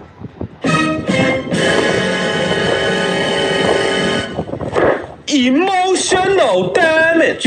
Embarrassing. We need some milk. You know, I would not want to be in a debate with Raymond Price. The man is surgical. I don't know where that came from, the situation that happened in Ukraine, but he just fitted it in effortlessly in this whole thing. Brightness Jones says, so I born in Jamaica and I'm not Jamaican. Listen, the amount of people that have been messaging me about that. It is the talk of the town everywhere. They're American. I first think this man said to me when he come see me a while ago. It is the talk of the town everywhere. Not because you're born in Jamaica and you have a birth certificate. That don't mean you're Jamaican. What kind of message that the Prime Minister tell the people? Yeah, man, born in Jamaica, but be American. You know, I've said this before. Pastor Peter Chambers declared last year, December 29, 2024, he declared that thus saith the Lord, that Andrew Honest, there's a sickness in his body. And I am diagnosing potentially it's dementia. Because if Afia loses his mind, he has to be losing his mind. How in the world the man for say, you're not Jamaican if you have a birth certificate and you're born here? What kind of foolishness is that? But I digress, let's move on. I digress. Affairs Ministry could not assist them. When you check the timeline, the confusion coming out of the Jamaica Labour Party about who is Jamaica and the very concept of being Jamaican didn't come as a surprise, because for the first time in our history, we've had a situation where while students in Ukraine facing bombs were told that their government, through the Foreign Affairs Ministry, could not assist them. When you check the timeline, that would have been when the Minister of Foreign Affairs had first cast her eyes on the job of Secretary General for the Commonwealth, and to have been practicing a campaign to become the Secretary General of the Commonwealth, while Jamaica faced all of these missed opportunities to properly negotiate for carbon credit arrangements, to deal with climate change mitigation and response. When you look at all of what else was happening, one wonders, how could someone born in Jamaica, committed to Jamaica as sworn in her oath of office, have been looking to fly and exit Jamaica, fly from Jamaica and exit Jamaica, while on the job being paid by the taxpayer? Nigel Clark also caught a flight and flew out. So the concept of Jamaicanness being a sufficient reason to be inspired and to be enthusiastic about our future. No, Raymond, why you do it? All Nigel Clark you man bring up. No, me dey for my life. Of these missed opportunities to properly negotiate for carbon campaign to become the Secretary General of the Commonwealth, while Jamaica faced all of these missed opportunities to properly negotiate for carbon credit arrangements, to deal with climate change mitigation and response. When you look at all of what else was happening, one wonders, how could someone born in Jamaica, committed to Jamaica as sworn in her oath of office have been looking to fly and exit Jamaica, fly from Jamaica and exit Jamaica while on the job being paid by the taxpayer. Nigel Clark also caught a flight and flew out. So the embarrassing Jamaicanness being a sufficient reason to be inspired and to be enthusiastic about our future was really left to Mark Golding, which I think he proved without a shadow of a doubt that not only is he born in Jamaica, he has a concept for Jamaica, and that concept is captured in the Mission Love Manifesto. Now, I'll say quickly that one could consider the economy and the key performance indicators that Julian and Cleveland have been speaking about as a measure of the likelihood of citizens within a society being able to do well for themselves in a society of their birth. So the $3.5 million income tax threshold and the other points that have been covered by Julian and Cleveland is the first great step in allowing more Jamaicans to achieve their dreams in the land of their birth. The other great steps include unlocking significant wealth by giving Jamaicans a title to the land they have lived on in what, after the first term of the Mark Golding administration, we will describe as previously informal communities, because we're going to formalize those communities by first giving titles to land in places within my own constituency, such as Lake Spen and Lilliput and Gulf and Newland, and scores of other communities across all 63 constituencies. Imagine that Jamaica led by Mark Golding when the term squatter is removed from our vernacular, because in reality, we are going to create an ownership society. We also want to speak about this terrible stain that tertiary students live with, the fear that they live with, that you're qualified based on aptitude and, deliberateness in studying and diligence. You matriculate to the university, and just prior to an exam period, you are deregistered. So you have people who are almost a doctor, people who are almost an architect, or almost an environmental scientist, or almost an engineer. Now, with the first in family full scholarship when Mark Golding becomes Prime Minister, these tertiary students can complete in comfort and freedom of mind their studies and be able, with better salaries, with special opportunities for selected professions, such as those teaching math, they are better able upon graduation to comfortably reinvest in the land of their birth. So there again, the concept of being a Jamaican, living in Jamaica, and being able to do well for yourselves and your family in Jamaica is being achieved. And I'll touch on one other just quickly. I'm from rural Jamaica. I come from Craighead in Manchester, right? If you know Christiana, you figure out where Coleyville there, you follow Coleyville to Pike, and you go down the hill from Pike, you land at Craighead. These buses that have been procured through unexplained mechanisms could not assist rural students from Pike, Ulster Spring, Lower River, or Craighead to get to Christiana and on through to their schools. And why do I say procured in unexplained mechanisms? The way the Parliament works, at the start of each financial year, you have something called a throne speech, which is given by the Governor General that sets out the broad initiatives that government will pursue. Nowhere in the throne speech is a mention of a rural bus system. Nowhere in the estimates of expenditure that were passed into law in Parliament at the start of the current financial year were there any estates or recommendations for the purchase of a rural bus system. Contrast that with when Prime Minister P.J. Patterson determined to reinstitute a public transport system in Jamaica and reserved several of those units for carrying school children. Not only was it expressed in law by way of the estimates of expenditure, these buses were purchased brand new.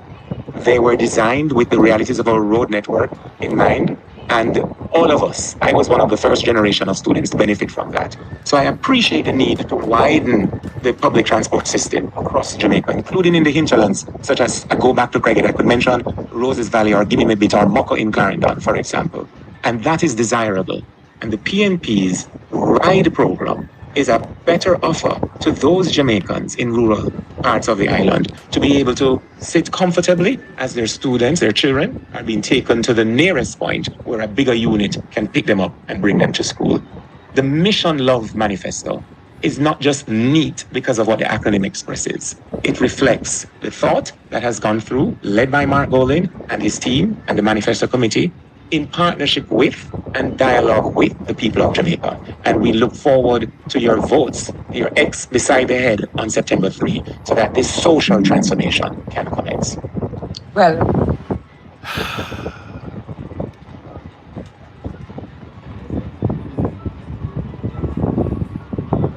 brother, the man is so clear in explaining things, so I don't have to utter another word in English. If you listen to what Raymond Price just said and you don't understand the difference between the JLP and the PNP, I don't know what to tell you. But let me just highlight one thing that he said. With the buses, you notice he said that there's a floor the budget by the Governor General. Nothing was mentioned about these buses that they bought. So the procurement process, this was not from the cabinet. When investigations are done around these buses and how much money that was spent versus how much they actually value, one by one them go into jail. One by one them go into jail. When you notice say Darrell Vaz is now saying, that, you know, we have realized that the buses are not fit for some of these areas. And he mentioned it, you know, about where he came from. Those buses is just not going to fit it. Because the hilly interior is just not going to work. That is why the PNP said, listen, what we're going to do is we're going to use some private taxi that is vetted, right, to make sure that the children are safe. They'll be contracted to carry the kids to a point, and we hear Damien Crawford talk about it, and I feel responsibility along with the transport minister. I know say I feel responsible for the people them. You understand? Going to school and being fed, so you have the ease and the ride program. Anyway, the man said the tax them go bring the youth from the deep rural areas and bring them to a point where the bus them now will carry them to school. So if you have a school bus or designated for St. Jago High, and so in the rural area the person live, them are going to come meet the bus at this particular, where that say zone, where the taxi them are going to carry them to every morning to make sure so them reach the bus on time to go to school. But you have to involve the taxi them some way, because the bus them just cannot go to those areas.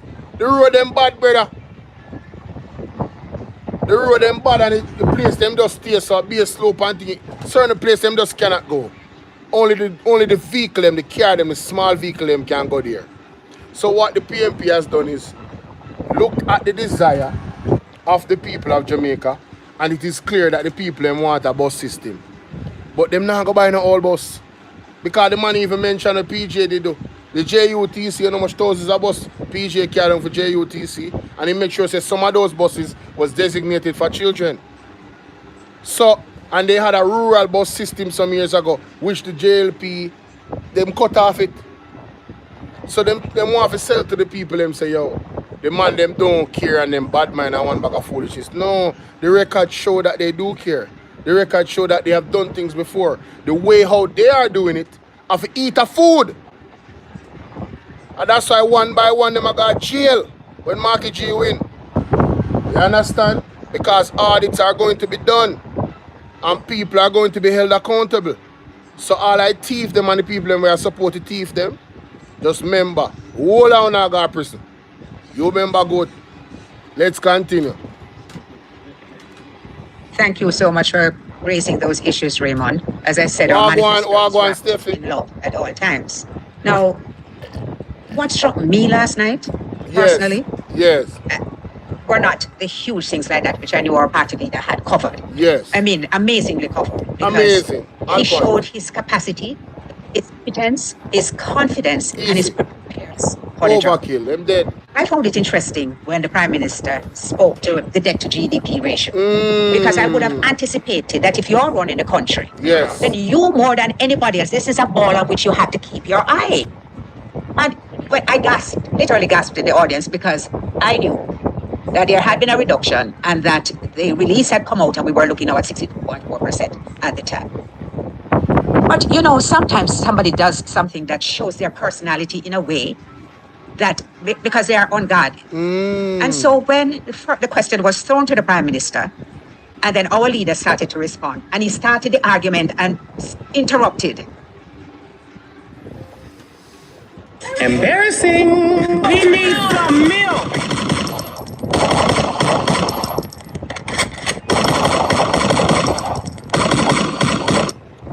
You know, I've said this before, but it should be repeated and echoed. That was a point of the debate where any fair person that is watching a debate realized that Mark Golding won the debate. Andrew Honest literally interrupted Mark Golding 3 times. He interrupted him, and it was at this point that she's talking about, because he did not get the update, you know, as the Prime Minister of the country, that the debt to GDP ratio was down to 62.4%. He said 65. But at the point before that debate, there was an update, and he didn't keep his eye on it. So how can you be managing the country and don't know those finer details going into a debate, or even watching it when you know it was going to be a topic of discussion? He was ill-prepared, ladies and gentlemen. And we wonder why the hospitals are the way they are. We wonder why the roads are the way they are. We wonder why the students are not learning at the rate they should. We have bad management in power. We have bad leadership in power. We have leadership that needs to be changed. That was embarrassing. Mark Golding absolutely mopped him on the floor, saying, listen, I don't know if you are aware, you know, but we're at 62.4%. It was just released. And Mark Golding was talking, and then he interrupted him. And Mark Golding said, listen, you're not allowed to do that. And Mark Golding proceeded to speak. And you could hear him over the mic, Mark Golding's mic, in the background, 2 times after that, interrupting him. At that point, you have lost the debate. You have disqualified yourself. You're not disciplined enough to wait on the other person to say what they're saying, so then you can debunk them. This is a national platform. The world is watching, and you exude this type of ignorance and lack of discipline as the leader of Jamaica. You embarrass yourself and you embarrass the entire country. You're not fit to lead on so many different levels. And time come. Let's continue. And then and so when the question was thrown to the Prime Minister, and then our leader started to respond, and he started the argument and interrupted, it reinforced for me that he does not understand the concept of the rule of law. That there are rules which govern all of your activities and rules by which you must comply. Talk about it. So when the leader presented his birth certificate, he asked a most important question. The Prime Minister was asked, can you present me with your certification? It is an important matter. The Prime Minister says that his investigation has been closed by the Integrity Commission. Lies. And I suppose if you were somebody who believed in white lies, you could say, well, I'm not really too wrong enough. What he did not tell you was that it has been passed on to the Financial Investigation Division, and also to the Tax Administration Department. That is to say that there are matters which the Integrity Commission formed the view would be best dealt with by a body which has expertise in investigating fraud. Of course, we know that after this reference was made, the job was advertised. And the job was altered. The terms, the requirements were altered to suit an applicant. I need say no more on this. But I want to just point out to you, it is not the first time that something like this has happened. And the different way in which the persons reacted tells us about character. Because when the former, I don't want to be too familiar as a Rocky Mead, because he has his title, although we all call him Rocky Mead. When the former Chief of Defense was selected for the post of Cabinet Secretary, and I pointed out that it could not be considered because the Constitution required that position be given to a public servant. The chief did not hesitate. He stepped aside because he knew that his integrity And his credibility mattered so much to him that he was not prepared to compromise it for a position. I simply contrast that with how the head of the FID has behaved. Under relentless public criticism, he has stood unmoved integrity and unshaken. That is it. People who value certain things behave in a certain way. Yes. And I leave it there. Wow. Hey, when I tell you, Mrs. Senator and Mrs. Donna Scott Mott was hitting on us. No wonder she's a spokesperson, the head spokesperson for the People's National Party. She was clobbering them, you know, man. Clobbering them, you know. And it's mostly issues about integrity and just good ethics and morals and stuff like that. And some people don't value that, you know, because they live a life of corruption, right? So anything goes. But if you know you stand for morals, justice and rights, you know what to do on September 3rd, yes? All right, let's continue. We're going to move on from that. Yeah, man, you have to love this lady, man. She's amazing. All right, so we are going to go to the last segment here of this press conference. It was so good I have to do parts of it. You know what I'm saying? I have to record parts. I don't want the videos to be too long. So let's get it. Let's check this out. Remember to like and share the video, ladies and gentlemen. We're going to go into the Q&A portion here. Let's get it. I hope we have some online questions because I found the online questions really interesting last night. But until we do, are there any questions? From Anthony Locke from TVJ. You need a mic? Come use this one. Winnie Maid, what's up, Winnie Maid? Salute to you. Welcome, Anthony. Thank you for joining us. All right, firstly, for me, can I ask you to respond to this release from the JLP just now, which states that the General Secretary condemns PNP's elements for bomb threats? Yes, in the release, Dr. Chang says it appears elements in the PNP have adopted mischievous and disruptive actions in an attempt to disrupt the voting of the security forces. I urge elements in the PNP to desist from seeking. Can I get you to respond to that? This was prepared before the bomb threats were issued. No, he does not. Can I get a response to that, please? Yeah, I saw, well, may I say this before a full response? Because a full response will have to come from the General Secretary. But I saw when that release was posted, and as somebody who grew with him granny, there is often a trait among the guilt. My grandmother's version of it was not as sophisticated as Sigmund Freud.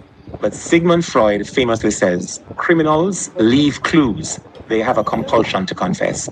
For Dr. Chang, who is presently not only the Deputy Prime Minister, but the Minister of National Security, to make such a bizarre statement before the authorities are able to conclude any investigation speaks to a mind that may reflect the mischief they complain about as the creator of the mischief, not the one describing it. It is an utterly unprofessional, below par, and reckless statement for him to have made.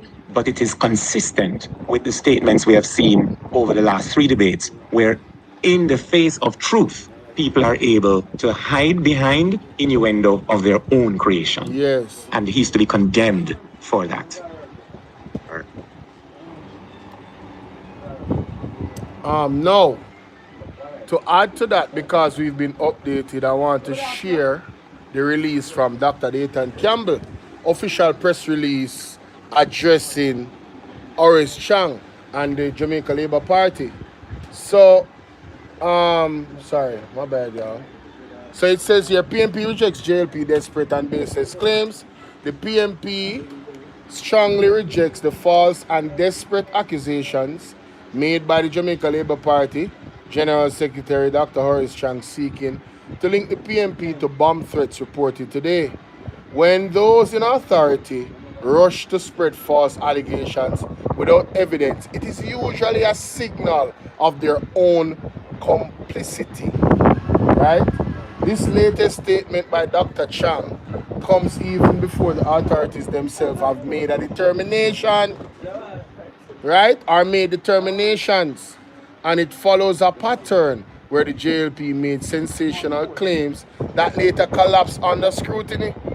Just last month, Donovan Williams publicly blamed the PNP for shooting incident near a JLP campaign team in central Kingston. Yet the police confirmed that no motive had been made established. Similarly, Dr. Vaz suggested political motives after another shooting near the JLP meeting, but both the police and the PNP made clear that the incident was not political. Commenting on the matter, the General Secretary, Dr. Dayton Campbell, said, every accusation by the JLP is an admission. Having lost the debates, the JLP is now seeking to distract from their failures and suppress the vote of the security forces. Let it be clear. Let it be clear. The PNP has made its case to the people and to the police, and we are encouraging every eligible officer to exercise their democratic right to vote freely and without fear. The JLP knows that Jamaicans, include our security forces, want change. They want relief of the PNP's $3.5 million income tax threshold. They want leadership that puts people first. The JLP is trying to keep police officers away from the polls because they are afraid of the verdict of the people. The PNP will continue to campaign as true Democrats, standing on our track record, our policies and our commitment to deliver a better life for all Jamaicans. We will not be distracted by fabricated stories from a desperate government clinging to power. Mighty God. Mighty God. Wow. Wow. That was powerful. Let's continue. Thank you so much. My next question goes to you, Mr. Robinson. What do you make of the comments from former EPOC co-chair that the PNP's plans cannot work without adding taxes? And I've explained in fairly extensive detail how we plan to fund it, yes, which is that the reduction in the debt to GDP ratio, getting to 60%, as actually confirmed by the Fiscal Commissioner. Mr. Duncan chairs the Independent Fiscal Council, for which the Fiscal Commissioner is Thank you for liking and sharing. The data from the Fiscal Council, which says we're going to hit 60% 2 years earlier, allows the government additional fiscal space, which we will use to implement this plan. It is sound, it can be stress tested by any economist, and it can be verified. So we are confident that we can implement this based on how the adjustment in debt to GDP and what that frees up in terms of fiscal space. And lastly for me, despite pushback from the opposition, the government insists the school buses are ready to go come September 1. Should the PNP take office after September 3, what's next? What will happen to these buses? I mean, the reality is that we are not against a school bus system. Yes. And I just want to make that clear. But what we have an issue with is importing buses that are 15 years old, that are left-hand drive, that are really unsuitable for narrow, winding, hilly roads. We would like a proper school bus system so we can transport our kids safely around the country. But the buses that have been imported are clearly not suitable. So we're not against a school bus system, but certainly, that means what kind of national security why would you import brand new garbage trucks to take up garbage, but then import 15-year-old buses to move the future of the country up? Embarrassing. He needs some milk. No, that was so profound. You buy a brand new garbage truck for carry garbage, but you buy 10 to 15-year-old buses for carry picking them. Wanna see what them think about our kids? Mighty God. Let's continue. I'm not even stopping too much. Best and brightest minds. That doesn't make sense. We're already seeing the buses being having issues. Bring in proper buses that can navigate the roads. We fully support that. You know, this school bus program reminds me of one of the first acts that the Jamaica Labour Party government carried out, which was deemed an act of corruption. They imported 600 used cars for the police. Within, some of them came and started falling apart immediately. It was nothing but a scam. Up to today, After court action, the funds have still not been repaid and the cars have still not been received. This school bus program there was no procurement process was followed. It just simply came out of the blue. These buses are buses which are taken out of the system in the United States. They are retired, and they retire them because they put the safety of their children as being of paramount importance. I challenge Minister Badmind. I challenge Minister Badmind to take those buses on a tour now. Oh! Oh, what you call him? Oh, wait a minute. Wait a minute. Wait a minute.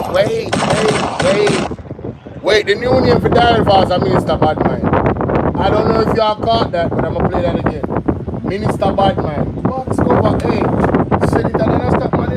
children as being of paramount importance. Yes. I challenge Minister Badmind.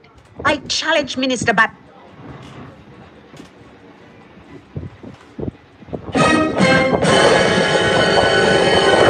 Emotional damage. Embarrassing. He needs some milk. Minister Badmind. Damn. Mount importance. I challenge Minister Badmind. I challenge Minister Badmind to take. I challenge Minister Badmind. I challenge Minister Badmind to take those buses on a tour. Embarrassing. He needs some milk. Challenge Minister Badmind. I challenge Minister Badmind to take those buses on a tour now. Damn. Before the election date. Take those buses on a tour, not just to drive down the street, but take them on a tour of every nook and cranny in Jamaica. And I am willing to say to you, they would not survive quarter of the journey. What you would expect is more tires to be shredded. Yes. Although I gather now that on top of the $1.4 billion, we are spending an additional $25 million on tires. Mighty God. By the time they take 2 hills in Prattville, half of them will be out of commission. And I dare say that if they go up to where I come from, which is Mount Providence and Woodhall, they could not even navigate that narrow road. We believe in a rural school bus program. Yes. I went to school at Clarendon College, so I understand the significance of a rural school bus program when people coming from Thompson Town and all those places. But it is not the most efficient way. Bright ideas, Wagwan. And that is why the what's going on? Big up. Program is far more effective. Because you can't have 4 people coming from Smithville and you send a bus up there to go and pick them up. It is not sensible. Yes. And it needs a mix of solutions. People like up the life. Rural school bus program. You just mark my word. Within a few months, Jamaica will see it for exactly what it is. There are some places where it can be used. We don't expect it to last 15 years because our situations are different. If you're driving in Florida, we're dropping a pothole every 2 minutes. Yes. No, we are not going to discard it because that will be waste. Yes. And we as a party, we do not embrace waste. We take decisions which are well thought out and well implemented. Yes. So yes, we would use it where it's feasible. We're just not going to endanger our children. Yes. Their safety and their security by sending those school buses in areas where they ought not to be. And I just want to say one last thing. Yes. We have never advocated left-hand drive vehicles in Jamaica. Our drivers are not trained to drive left-hand drive vehicles in Jamaica. Yes. And these are just some of the reasons which makes this decision a poor decision. Yes. Anthony, in Clarendon in 2013, the People's National Party started a rural school bus program because there were concerns about the behavior of the children on the buses. You know how that goes. Yes. And there was concerns for their safety and their security consequently. I got 6 in the school bus and them something. It was not stopped by the People's National Party. It is this administration that decided in 2020 that they would abandon it. Yes. So yes, we are committed to a rural school bus program. And yes, we will make the best use possible of these yellow school buses. I want to say, just tack something onto what Senator said to your question. What of the Island Traffic Authority? I mean, the rum bath aside, we saw the minister pouring what appeared to be rum on the buses. The rum and the minister do not do certificate of fitness. They cannot suffice for it being properly checked. There are policies advanced by the JLP administration that prevents cut vehicles from being imported. If they have cut the other side of the bus to install a door, that point becomes a weak point in the unfortunate event should there be collision. That's one. Two, the recent changes to the Road Traffic Act would make those buses unfit for our roads just on the interpretation of the act. Yes. Let's give an example. The buses being so long can't go around a hairpin corner, such as the ones that would have to take you up from Balaclava to Roses Valley without you having to reverse. Driving a Pajero or a Prado around some of those corners, you still have to reverse. If you're driving a left-hand vehicle, reversing in Jamaica, where we drive on the left, physics and logics confirm that you would have had to put at risk somebody coming behind you driving in the left lane. It was poorly thought through, Yes. and I go back to where I began on the matter. Yes. In this country, a parliamentary democracy, where the government is spending to the tune of $1.4 and more billion, it ought to be expressed in the estimates of expenditure, which simply means in April, there had been no plan, no intention, and no budgetary allocation for the procurement of one of those buses, let alone the 100 buses. And I would invite you and others to call the Island Traffic Authority to ask them whether or not they have reviewed either the retrofitted buses or the buses that were imported. And upon their review, have there been any issue of certificate of fitness or the equivalent that says to you as a parent, this bus is safe for my child? Mighty God.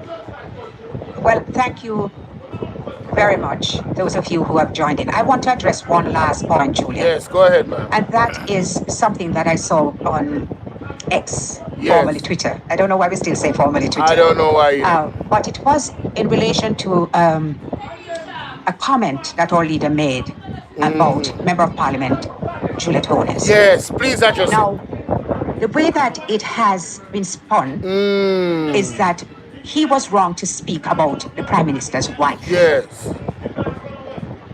Politics is for people who are accustomed to a sport. It's a sport. It's not a tea party.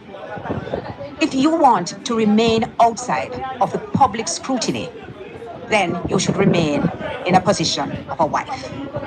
Once you determine that your husband, being Prime Minister, you want to become a member of the Parliament, and then, having succeeded at that, you take on the position as Speaker. That is now, your husband holds the highest position in the executive, and you hold the highest position in the legislature. You have opened up yourself to criticism, to being held to account in the way that any other politician will be. So it's not that you're no longer simply, and I use simply advisedly because being a wife means that you are part of a family, you're a unit. Yes. But once you do that, and you're a politician, you must appreciate that people are free and indeed will point to conflicts of interest because they will arise. You have a choice. This is something that you did, thinking about it and deciding that this was where you wanted to be. So respectfully to all those, to the MP whose tweet I noticed, yes, your family is off limit. Your husband and your child is definitely off limit. Yes. Everybody should respect that. Yes. I endorse that comment. But politicians are not off limit.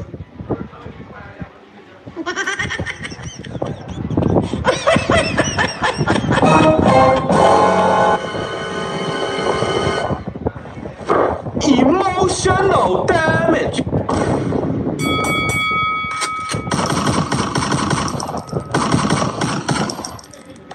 And their conduct must be held up off limit. Every off limit.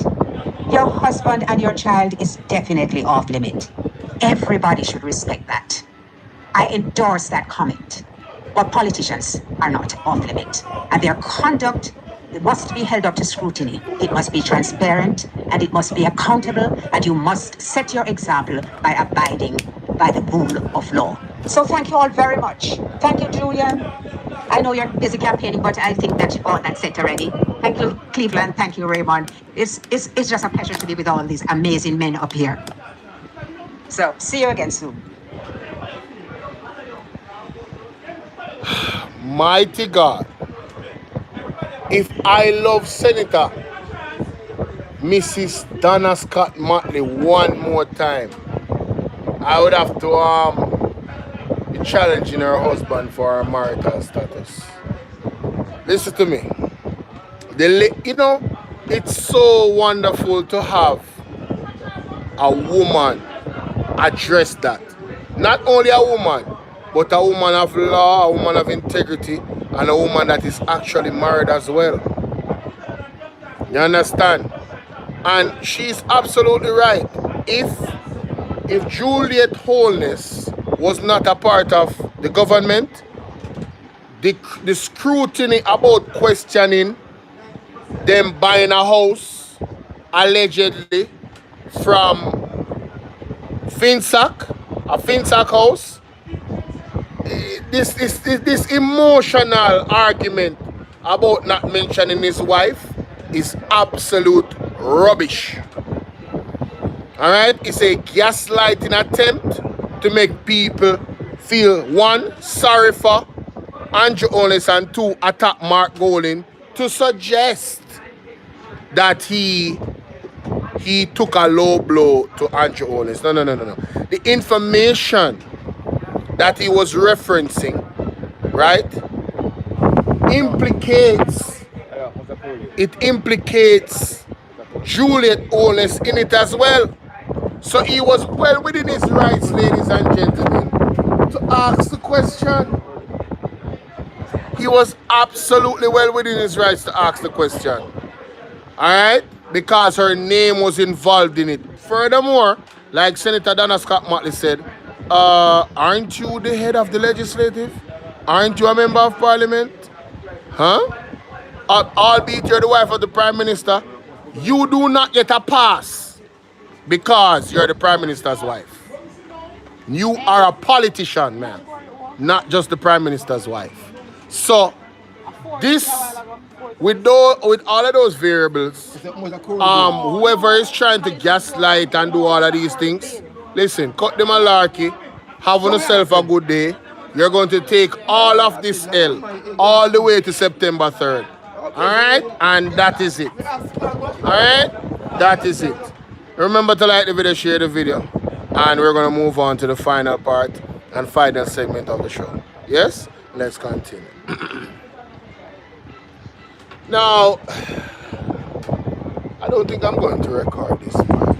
No, I am not. I'm not going to record this part, but, you know, I wanted to highlight one of my favorite ladies. And she was, hold on there. No, sir. This a part of me have to go record. Make me hear what Oral Tracy have to say, sir. Because Oral Tracy is a man where he not afraid to be more than say no. Controversial. Like the video, guy, we should be at least 200 likes right now, honestly. We should be at least 200 likes. We shouldn't be under 200 likes. We should not be under 200 likes right now on this video. There is no way. On Bolo TB, on Bolo VNR clips, we should be at least 130 likes. On Bolo VNR 2.0, we should be at least 200 plus likes. Come on, man. All you have to do is hit that like symbol at the top of the screen right there. See the like symbol? Once you hit it, you'll see where you can hit the like button. No. Let me just do this. This has to be recorded. Let me just do this. So ladies and gentlemen, in this one I'm flying blind. Of course, Oral Tracy has been giving his social commentary on the debates. And of course the biggest debate, you already know that he was not going to waste the opportunity or let the opportunity pass for him to give his commentary about the final debate between Mark Jefferson Golding, the next Prime Minister of Jamaica, and the outgoing Prime Minister Andrew Holness. Alright? Yeah, man. So let's hear what Oral Tracy has to say in this one, ladies and gentlemen. Let's go. Fairness analysis there now. The big debate. The leadership debate. Rogan versus Marky G. The culmination of the series of debates leading into the general elections coming up next week, Wednesday. Alright. So you know the Maverick debate already now. You saw me do it for the first two debates. Proper detailed analysis. I'm going to take the notes while the debate are going and I allocate the scores at the end of the debate. So, before we get into the intricate numbers though, let me say this. It was a good series of debates. Absolutely brilliant series of debates. First one, the social issues one, was a kind of like appetizer. And then the second one, it really ramped up with the economy debate, the personality, them step out another one there. And then comes down the prime ministerial one. And let me say, both Marky G and Boji, I think they went out of their way to appear prime ministerial. Them never want to go over the line in terms of, you know, the aggression and the brawliness and all of that. But you know, it's a political debate. Me one of the man have no problem with how they do it together, because it's more important what you do than how you do it. That's just my personal philosophy. Anyway, in terms of the debate itself, I thought it was pretty even. Just anecdotally, I looked at it and I watched it as a view. First of all, there are 4 categories where each of them, yeah, me allocate scores for each of them. Style and delivery, that's a 1. Punch and counter punch, that's a 2. Big moments, that's a 3. And then overall effectiveness. Each of them can get a maximum at 10 marks. So let me start with, brother, let me start with brother.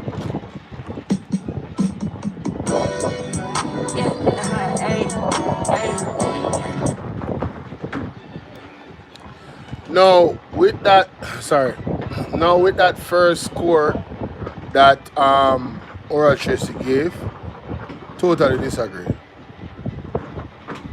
I totally disagree on that. Both of them don't get 10. I'm sorry. We're gonna listen. I think Oral is trying to tread softly on this one. That's my opinion. Style and delivery. Each of them can get a maximum at 10 marks. So let me start with, brother, let me start with brother. Style and delivery. I think brother have an edge this one. He's been prime minister for, what, almost 10 years now, and he have a lot of exposure to public speaking, and I thought he was smooth in delivery and style. You know, in my own little unorthodox way, when kind of crafty pan and that in there. So I give him 7 out of 10. Punch and counter punch. Both of them basically cancel out at each other, you know, overall the debate. You know, there were times when he was punched, especially, and it was predictable, with his non-certification by the Integrity Commission. You know, I think he would have been well prepared for that punch there. And when the punch coming with him, try best as possible to counter punch it.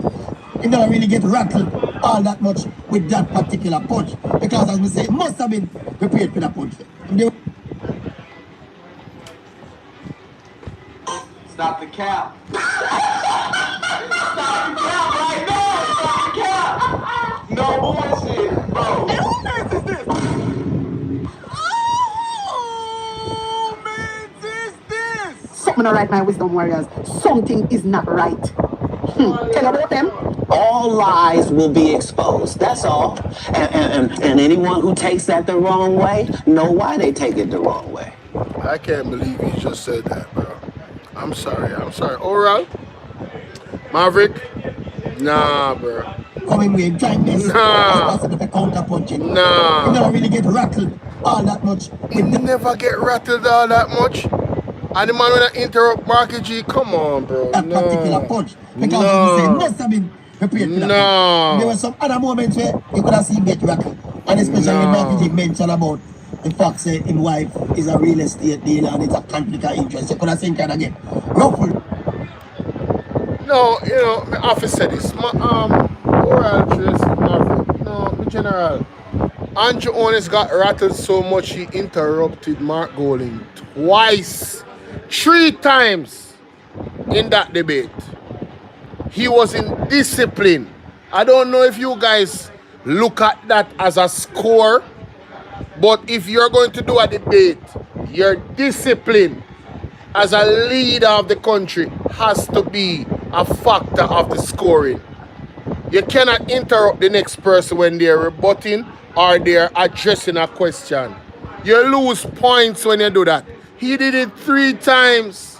So he was quite rattled. He was not composed. He was very angry. Look at his facial expression and his countenance.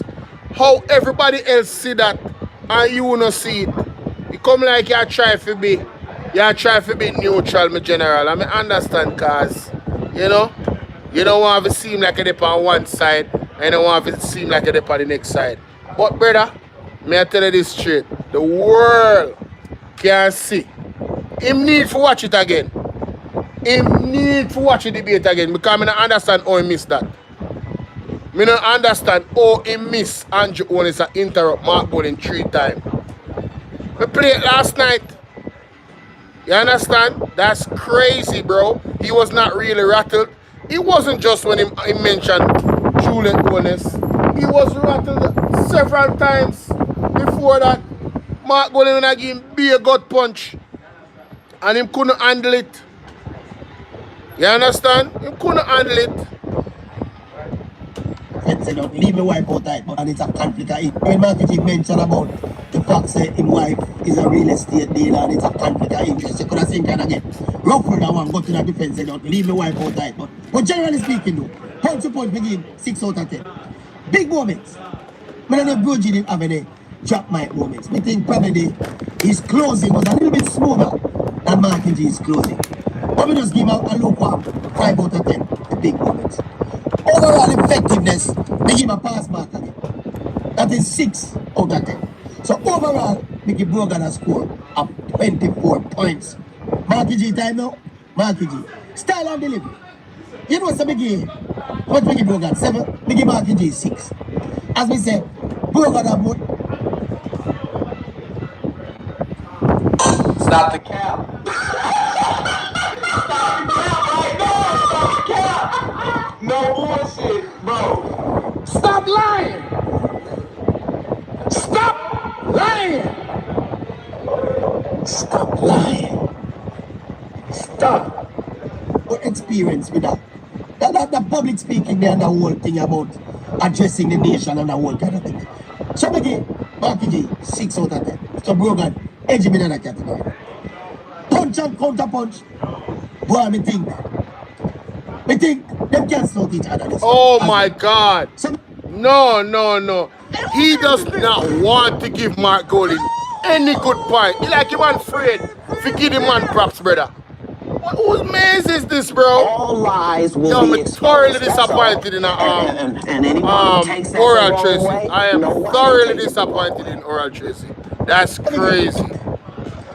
I think them can't stop each other this one as well. So we give Marky G 6 out of 10 for that as well. Big moments though. When we give Brogan is a 5. We think Marky G had the bigger moment. The birth certificate something. Big moment. Because the whole argument and how the man born in Jamaica and the man tap out him original birth certificate and so bam. I said, yeah, Brogan, they have one specifically for you to copy it there for you to We think that was a massive. That was the biggest moment. The most memorable moment in the debate. So we give 6 out of 10 tonight. Only 6? Overall effective.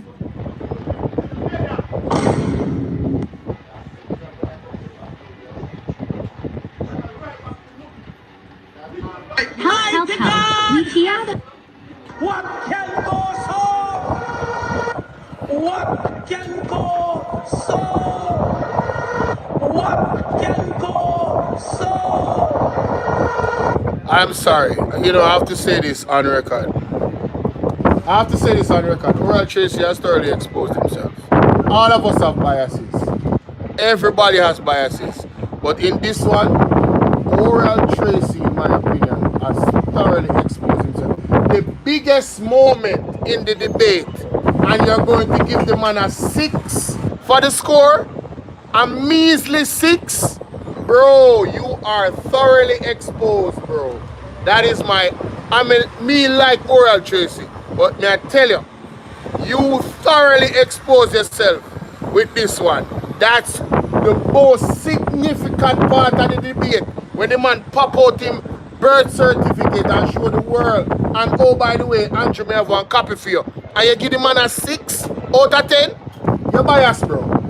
You're biased. You're exposed. I'm sorry. And I'm going to say it on record and I'm going to post this. You are biased as hell and you have exposed yourself. No one they have all the labor right, friend. Low key, them probably are influence. You probably don't want to lose them link. Them, I don't know. But as I say, I don't know. I'm just saying.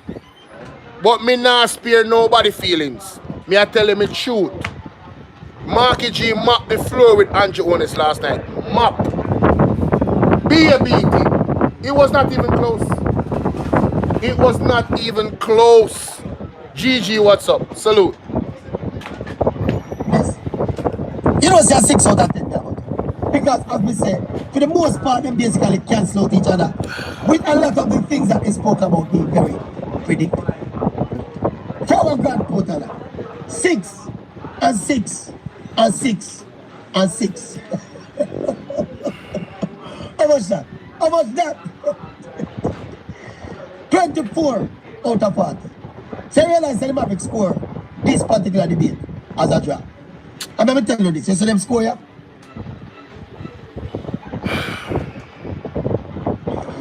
Stop lying! Hey, who mess is this? Stop the cap. Stop the cap. No bullshit, bro. Something not right, my wisdom warriors. Something is not right. Tell about them. All lies will be exposed. That's all. And anyone who takes that the wrong way, know why they take it the wrong way. We put them together as the debate done last night. Before we hear anybody else's analysis or anybody else announce any winner. So this never depended on nobody else's opinion but the Maverick. We think it was a draw. We did tempted because you see that birth certificate up there. It almost pushed Malakiji over the line, you know. Almost! It is something catch everybody. Almost! And I think it brother, you're lame, bro. Bro, I don't want this, brother, but you're lame, brother. No, oral. Alright, Maverick, you disappoint me, brother. You disappoint me, bro. Man like you for just talk straight. That was the ether moment in the debate, bro. Come on. That was the stamp of authority who is boss of the debate. One blurred certificate in your face. When I spread all them rumors, you put the man about the man and the Jamaica, the man goes go, RGD recently, you know. So they just showed up. That's crazy, bro. Nah. The next set of labor writer takes my phone and I call me and I say, boy, why never carry the most recent birth certificate? He said, the man carry the original birth certificate when them give parents, when they bank, what more you want? They say, no, so carry the up-to-date one, blah, blah, blah. They're not so a the birth certificate really said the labor right, them scampery. They're dead. Otherwise than that, both candidates sought to be prime minister. Can I tell you? I thought they were equally prime minister. The first debate we said it close, but we didn't think the PNP edged that one. The second debate, never close. PNP batter the JLP. We don't know one. That one, yeah, close again. We no response, but nobody wants it. There's enough people that say, Ray, and enough people that say. But at the kind of debate where you know say, Labour right, I go say, Labour right win, and the PNP them, I go say, brother, nah, nothing to do with that, brother. Watch the debate, come on, bro. Like, what are you talking about? From here, watch it. As we say, Brogan get a slight advantage when it comes to delivery and the smooth it up his delivery. But he tend to be a little bit more. Not that he's not smooth enough. He deliberately tried to be smooth enough. In fact, he was deliberately smooth. But by the time when he man nudge Andrew Hollis and a punch Andrew Hollis, especially about the Integrity Commission thing, him was very calm and very subtle and very deliberate and yo, at this point, Oral Tracy are talking in circles. I'm not even going to further with this. He is talking in absolute circles. He come like, he might try to crush nobody can, and he don't want this as somebody a vex with him, and he don't want that the side they vex with him. He just want to remain neutral. That's how we get from it. So him just call it even because I leadership debate. Him now, I don't think he want it to be said that him wave, hold on. I don't think he want it to be to say that him lean from Marky G's side or me lean for Andrew on his side. He want it to be him neutral. That is my assessment of what Oral Tracy is saying. I'm not even going to further in a video, you know. I'm not going to further in a video. I'm going to go watch the rest. I guess I'm going to score the other part, and I guess it's going to edge out something, or it's going to stay. It's going to stay. He's going to stay neutral. Listen, I'm still going to watch. Hold on, you can't call me now, bro. You can't call me now. I'm live and I can't take the call now. Me still. Anyone else in my life? Oh, I for them. Yeah, so that's what I think. I'm still gonna watch the Maverick. Me nah say don't watch the Maverick. I would never do that. But in this instance, and I have disagreed with the Maverick before. Wagwan Dior. I have disagreed with him before. And we now have to agree, because we are all men and we are all individuals. We can disagree respectfully. But I seriously believe that he's trying not to crush any corn on any side. He wants to stay neutral. He wants to stay in the middle. And hey, it is what it is, man. It is what it is. Alright? Let me know what you guys think in the comment section. I think it would be a good debate in the comment section. So storm it up. Storm it up. Alright? Like and share the video. Don't forget to like and share the video. Let's go. Alright, me done with Oral. Mighty God. Oral. Jesus. Alright. Let me go to this. Let me go to my favorite lady. One of my favorite MPs in Jamaica. You know, although she's not in my constituency, I appreciate her for her genuine passion to serve her people. And I'm speaking about none other than Miranda. Doctor, a real doctor. I'm speaking about Corey. Forward, man. I am speaking about none other than Dr. Miranda Wellington. We've seen where in previous you know, situations when the JLP was coming into her constituency and Andrew Jones was going through a specific stretch roadway, all of her posters were taken down before he came there. Is that a coincidence? I think not. But you can, you know, decide what you think. You understand? I don't think it's a coincidence at all. Anyway, she was on Andre's platform this morning, Andre Stevenson. Arise, Jamaica. And she was in a confident, overwhelmingly confident, humbling mood. The people of her constituency has made it quite clear that they're going to vote out Fly Green. And I'm telling you, I couldn't be more happy, and I'm going to tell you why. Fly Green shouldn't be running in this election because Fly Green was one of those people. Well, he was one of those people in the video talking about shower labor right, no movement day. When us, the regular Jamaicans of Jamaica, was being charged 200,000, 100,000, 300,000, 400,000, 500,000 to $1 million for not following the C-19 protocol rules that Jamaica established. But because of classism in Jamaica, which will end under Mark Golden, because of classism, the DPP decided that she didn't see anything to charge him for. She's gonna leave it to the regular folks. Yes? And Andrew Jones surely didn't do anything. Right? And the law pretty much didn't do anything.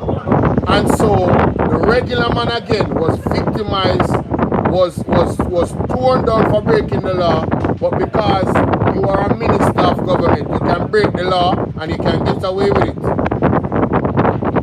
And you guys must never forget that. I don't know why you guys have a 9-day memory now. You see, another thing that I personally am upset about, Christopher Tufton should not be running it as, just because of what I'm doing at the healthcare system alone, him should be disqualified, he should resign. However, even if he didn't do as bad, you see what he did in the pandemic? I hold it against him. Christopher Tufton was in a community and said, if you want water, take a joke. The people they must asking for water. And he said, if you want water, take the joke. How can people vote for these people? How can people support this wicked, evil government? Huh? How? I don't get it. There is too much crimes that they have committed against the people of Jamaica for you to say that, yes, I am proudly supporting them. Too much crimes. We must not forget, ladies and gentlemen. We must not forget. But, again, let's go to my favorite lady, Dr. Miranda Wellington. She's beautiful, she's intelligent, she's passionate, and she's a servant leader. Let's go.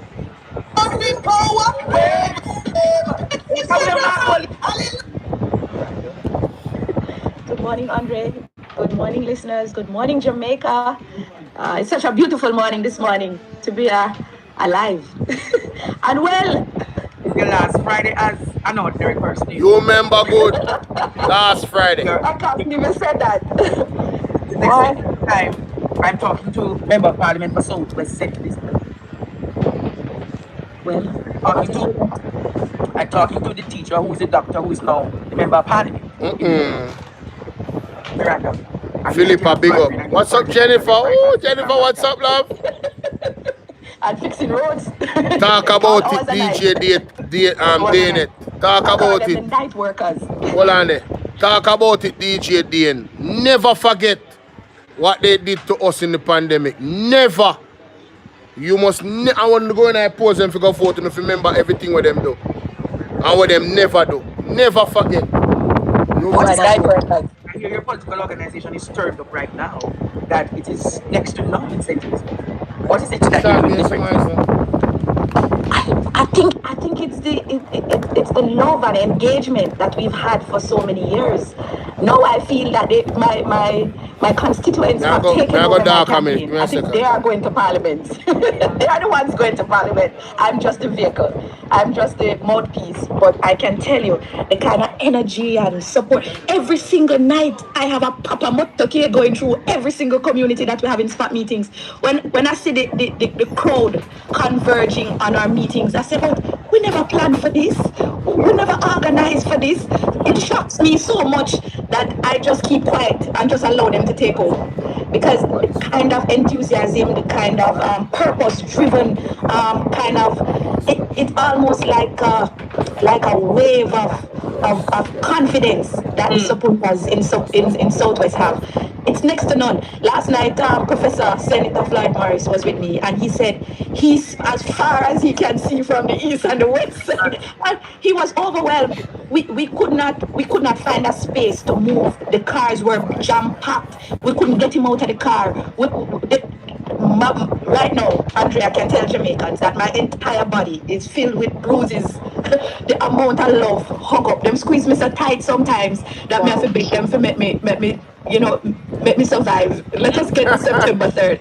But listen, I just met them hold me, and I just met them squeeze me because they're the ones giving me the energy. Because it's been a very strong campaign for the last 2.5 years. We were building momentum, but many Jamaicans did not know. We were building that kind of momentum over time because we took the time to walk to everybody's house. There is no community that I go in now that a family member or a child. By the way, every child in Southwest is singing Time Come. Every child is singing Blood and Fire Comrade. Andre, marching. Where's the marching? Boy, we are marching on to progress. So me give you 4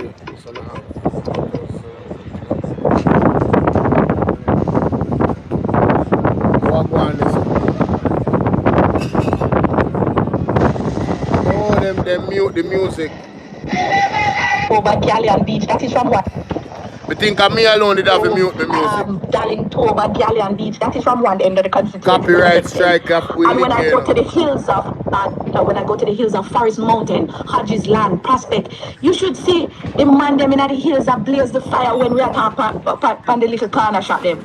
That tells me that the constituency and Jamaica is ready. They are ready for a change. And nothing can stop this change when September 3rd comes. So the water project is still on by Miranda? Well, we have to put in 3-tier system. We need to deal with the direct assistant needs right now, which are woefully inadequate, meaning many of our farmers have no way to keep their crops alive right now. So we have to be doing major trucking, water trucking in our constituency. This is short term. Then we need to put in medium term solutions in terms of looking at storage facilities. I see them now just trying to rehabilitate some of the tanks that were laid to rest and established by Donald Buchanan. Now all of a sudden people are saying, oh, we can store water, because the truth is the pumping system cannot manage the demand. So many of the pumps have gone out of service. So the storage facilities is in next year. But they had cut some ribbon some weeks ago for a project that they still have not found funding for, and it's 3 years in the pipeline. So what? When you hear that? You know why you're not change? You have Chris money?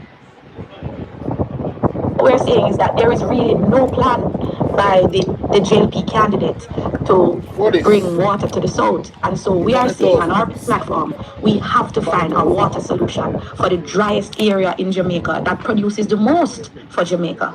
And so we have to have that insight that the people can produce. The people have been producing, they just need help.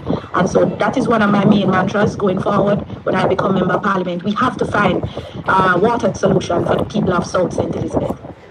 What else you plan to do? So the man them cut one ribbon down at the area. And the project is supposed to happen more long. They cut a ribbon again. And the projects, there's no funding for the project.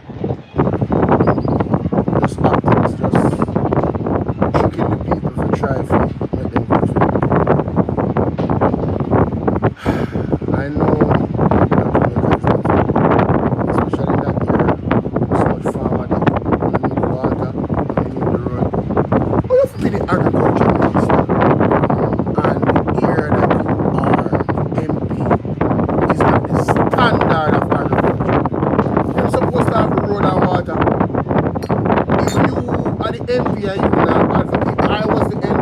My constituency, especially because they produce the most, I specifically just this man for 100. Huh? What? Yes. So no man, this good man, I hold it there. So you are if I was the Minister of Agriculture, my constituency, being the breadbasket of Jamaica, it would be the hub for agriculture. It would I would be so biased, and I wouldn't even hide my bias. My constituency would have been the hub for agriculture. The farmer them would have been the richest farmer them in the world or in the Caribbean. Straight. Because the aid when I go get to them, I go move mountain to make sure so they get road and water. To make sure so the goods then can transport out and they can make them money. There's no way I am the Minister of Agriculture and that is like you being the Prime Minister and then your constituency is not developed. Your constituency is not ghetto. How that work? How are you proud of that? I don't understand how people them that are representative of the people don't take pride in them work. I don't get it. Them should be ashamed of themselves, but some of them don't have no shame. And that me find out, them really not have no shame. No man, you are in power. You have 49 seats. You have influence. You have the budget, right? You have the fiscal rules. You understand. So why can't you use the money to develop your constituency? Hey, Anne Ramsey, Anne Ramsey says she have vote for me. Anne Ramsey, you know, you're one of many people who try to push me for going to politics or representational politics. But I don't have the education for it. I will just give my ideas on YouTube and hope that them use the idea them for the benefit of the people them. But seriously, you cannot be the Minister of Agriculture and you are not. You know, your constituency will be the best constituency. We are producing best crop them and the most volume. Yo, you should have hide the exportation bill coming out of your constituency in St. Elizabeth. Being the Minister of Agriculture. But everything happened in the last 2 months now before election. Road are run, water are run, everything are run.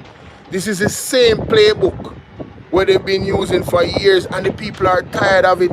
They know the playbook, they know the three-card trick and them not falling for it. You cannot buy out sensible Jamaican people. It's not going to work. Keep your money. You see how the man them break it down? Say you give me $15,000. You give me $25,000 for my vote. You give me $30,000 for my vote. Alright, so my vote for you. You win. 25,000 divided by 5 years. Alright, so that is $5,000 a year. 5,000 divided by how much days in the year? 365 by 5, how much? 365 by 5. Because you have to do the maths, you know. 365 by 5 are 1825. That's 1,850. So you divide 5,000 by 1,850. Forget how much money you get for each day of those 5 years. 1,825. So you are getting $2.73 a day if you sell your vote to either political party. Stop selling a vote. Vote for policy that is going to make your life better and your children's life better. Any side where I get the right policy where you can say you are going to benefit, that's how you're supposed to vote for. Stop voting because you're die-hearted. Stop voting because they pay you and you sell your vote. Stop it. You are selling out your children and your children's children and your children's children for $2 a day. And no for you now get $25,000 for vote. No for you now get $25,000 for vote for no party. No for you not getting that. Stop selling a vote. You are an enemy to democracy. You are an enemy to your children. Arlene, what's up? Stop selling a vote. You're an enemy to this country. Selling your, it is illegal to do so, you know. Why do you think it's illegal? Why are you just running into illegal activities? You're not a patriot. You don't love your country. Stop selling your vote. $2.7 a day. $25,000 for you sell a vote at $2.7 a day you're getting a 5 year now. Mighty God, I'm not even want to break that down in hours. I don't want time to buy how much hours a day and break it down. You know what I'm going to do it? Hold on. I'm going to do it. I'm going to do it to show you how ridiculous you guys actually are for selling your vote. I'm going to do it. $2.73 divided by 24. I'm going to show you something. You are selling your vote for 11 cents an hour. You are selling your vote for 11 cents an hour over a 5 year period. That is what you are worth. That is what your vote is worth. Your vote is invaluable. It is your democratic right. People fought and died for you to have the right to vote. The colonizers, the slave owners never wanted you to have the ability to learn or vote. And if you have a government that is fighting against democracy or not uplifting education, they are an ally But I said, they are an ally of the former slave owners. Because our former slave owners did not want us to be educated. They didn't even want us to read. And Michael Manley said free education. And Michael Manley said Jamal. The PNP has always said education first. Anybody when now boost up education as a government, they are an enemy of the people. And that's a fact. Using a brain, think, and stop make people fool, you know. Analyze the thing. You have to boost education. Education is the key to upliftment. You know me I listen to? When my man name Omar Newell from St. Mary, the PNP candidate. The man live in our house when I sleep on one bed with must 8 or 5 different siblings. You guys need to go learn the type of education that this man pushed himself to. This man went to colleges overseas. You understand? This man have a doctorate. This man is not a normal intellect. Coming from that type of circumstance. The only thing that changed his life was education. So if you mean your children any good, if you want to see your children shine, education in any government that is, them can't just talk about it, you know, it's doing it, you know. You have to look on the facts, you know, of what has actually happened in the last 9 years, you know. Look at how poorly education has fallen, the standard has fallen. So if you mean your children any good or your future children, you might not have any kids yet. If you mean the country any good, because you're not selfish and you're not looking at yourself alone, you're looking at the wider community, you are going to vote for the party that is focused, that is driven. I don't know if you guys listen to Damian Crawford interview. This man is possessed in fixing the education system. The man is possessed. It is his sole reason for living. He is driven to fix the education system. That is the type of education minister you want.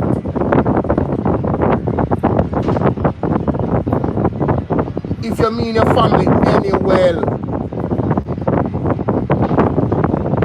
you know what the right thing to do on September 3rd. If you mean your children any well, the first in family, first child to matriculate to go to college, the government is going to pay their full tuition. And if you're already in college, as soon as the PNP win, they're going to pay for your next term in a college, where you enter into in a September. Immediately. With immediate effect. Vote for policy, not party.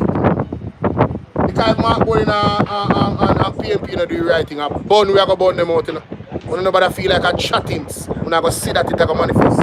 We're not party business. We are dealing with policy, what is best for the people of this country, for the future. I listened to an interview with Mr. Paul Buchanan. We have go against Andrew on his constituency. You know what the man have done? The man have 2 schools where he open, you know, where the people never go for free, you know. The man have plans to open up a robotic school, you know. To make the people then learn robotics and AI, you know. That is where the world is going.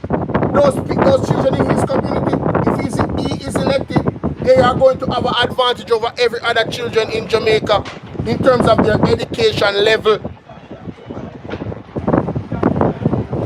They are going to be people that have the qualification that they are going to be requested worldwide. The financial implications and opportunities that they will get is unimaginable. The world is going into AI and robotics. You know, the man have 2 schools where open up.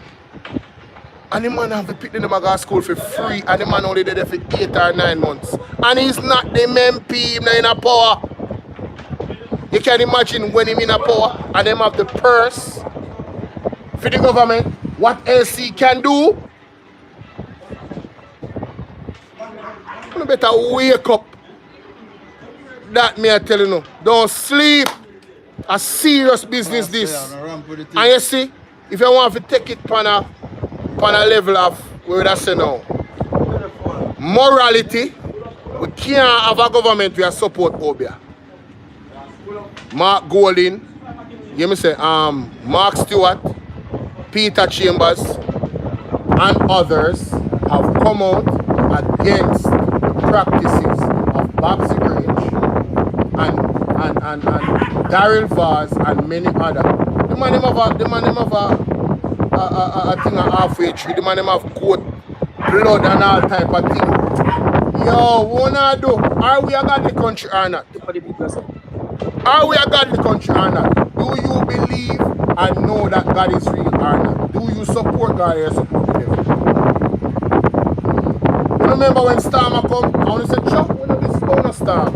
Because we are godly country and God protect. We need to be confident. We don't feel like so when disaster come now.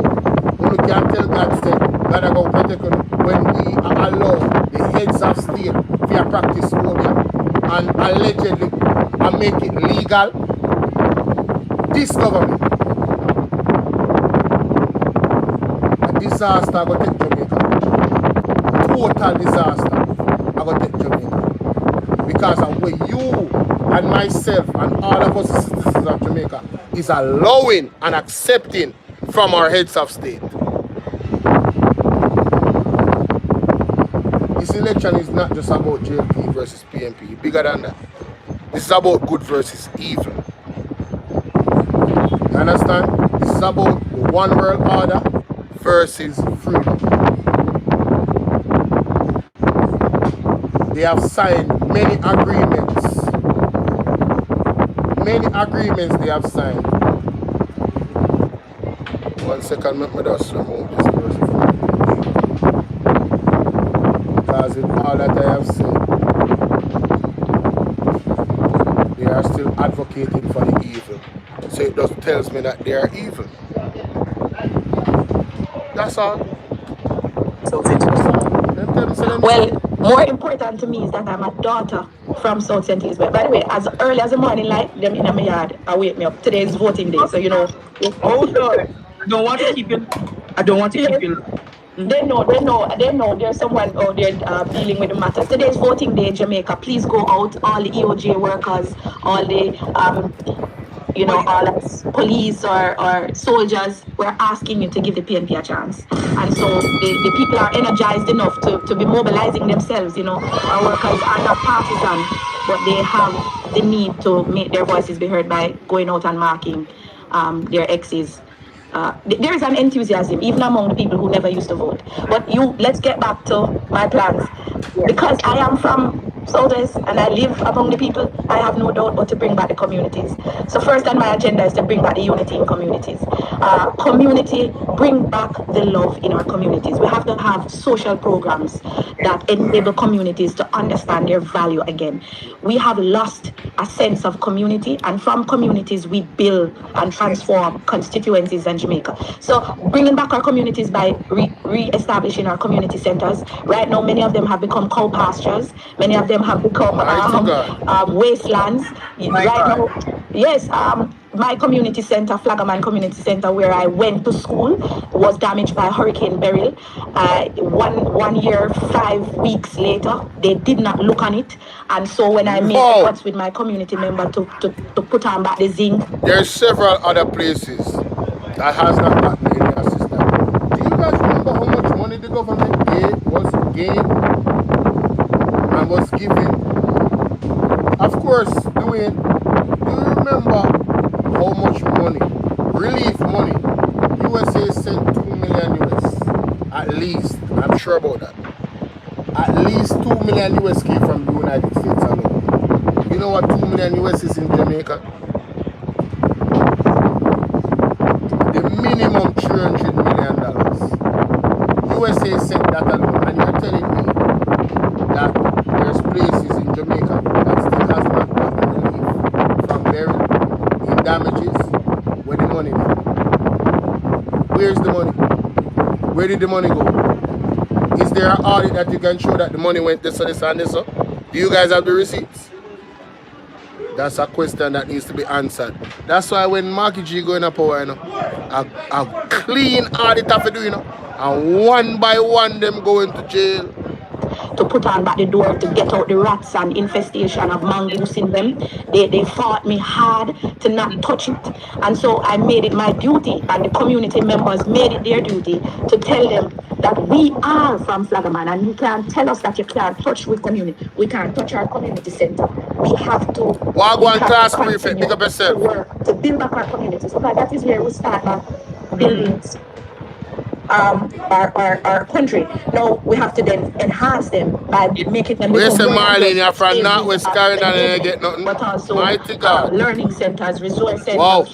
And there needs to be some form of engagement activities. When the people are apart, you don't hear their issues. When Thank you guys for liking the video and sharing the video. Thank you. You won't know how to solve their issues. And many of their issues are local. Because many of them don't go as far as Black River. Many of them have never left St. Elizabeth. Wow. So if you don't what's up, baby? Bring back that communication among Paul, big up yourself. Bringing back community organizations, neighborhood watches, youth clubs. We have to bring back the social fabric of our country. Yes. So that is one way that I see we can enhance the kind of collaboration between leadership, our government and community. Yes. And also we see that, you know, we cannot know, as leaders of this country, we cannot make decisions for people. We have to make decisions with people. And that's the missing factor. Yo, did you hear what she said? You cannot make decisions for people. You have to make decisions with people. That's called inclusivity. Jennifer, big up. B. Francis, big up. That's called you coming to us, the people, asking us, what do you want to see in your community? What type of improvements you would love to see that you believe will make a great impact on your community moving forward? That's what political representation should do.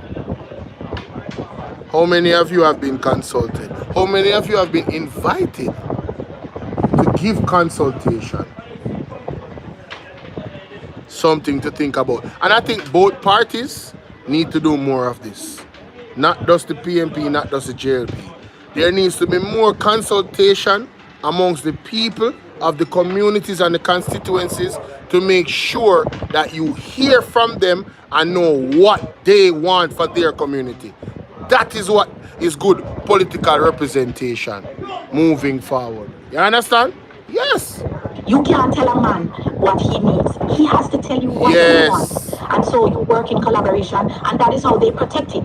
That is how they nurture it, because they are part of it. But the more you just tell a man, say, okay, we are going to do this for you, we are going to do this for you, then they won't protect it. And so that is why we're seeing a lot of our communities being broken down, because you can't give a community, maybe you give them something that they don't want. So you have to get consult. But what is also priority for my constituents are getting them back into economic value again. Many of them are not earning. If a man can earn a bread, he will never ask you for a bread. True. And what we know for certain is teach him how to fish. Agriculture and fishing. Or help him to fish. Are the major economic ventures for every constituent in Southwest. That is their bread and butter. That is how they make their living for many years. It's all the beautiful houses that you pass in Southwest, all the nice pickups that once were, you know, the envy of Jamaica. That's out of farming. You have to get more enthusiasm and push. On the map. And power. So I know that they're able to produce again, but they just need the support. What we're saying is that governments all over the world have subsidized farming and enable farmers to farm for their country. Why are we not supporting our farmers more? And do not tell me RADA. RADA is a political football. Yes. RADA is a political entity. It is colored and it is tainted. It is tainted.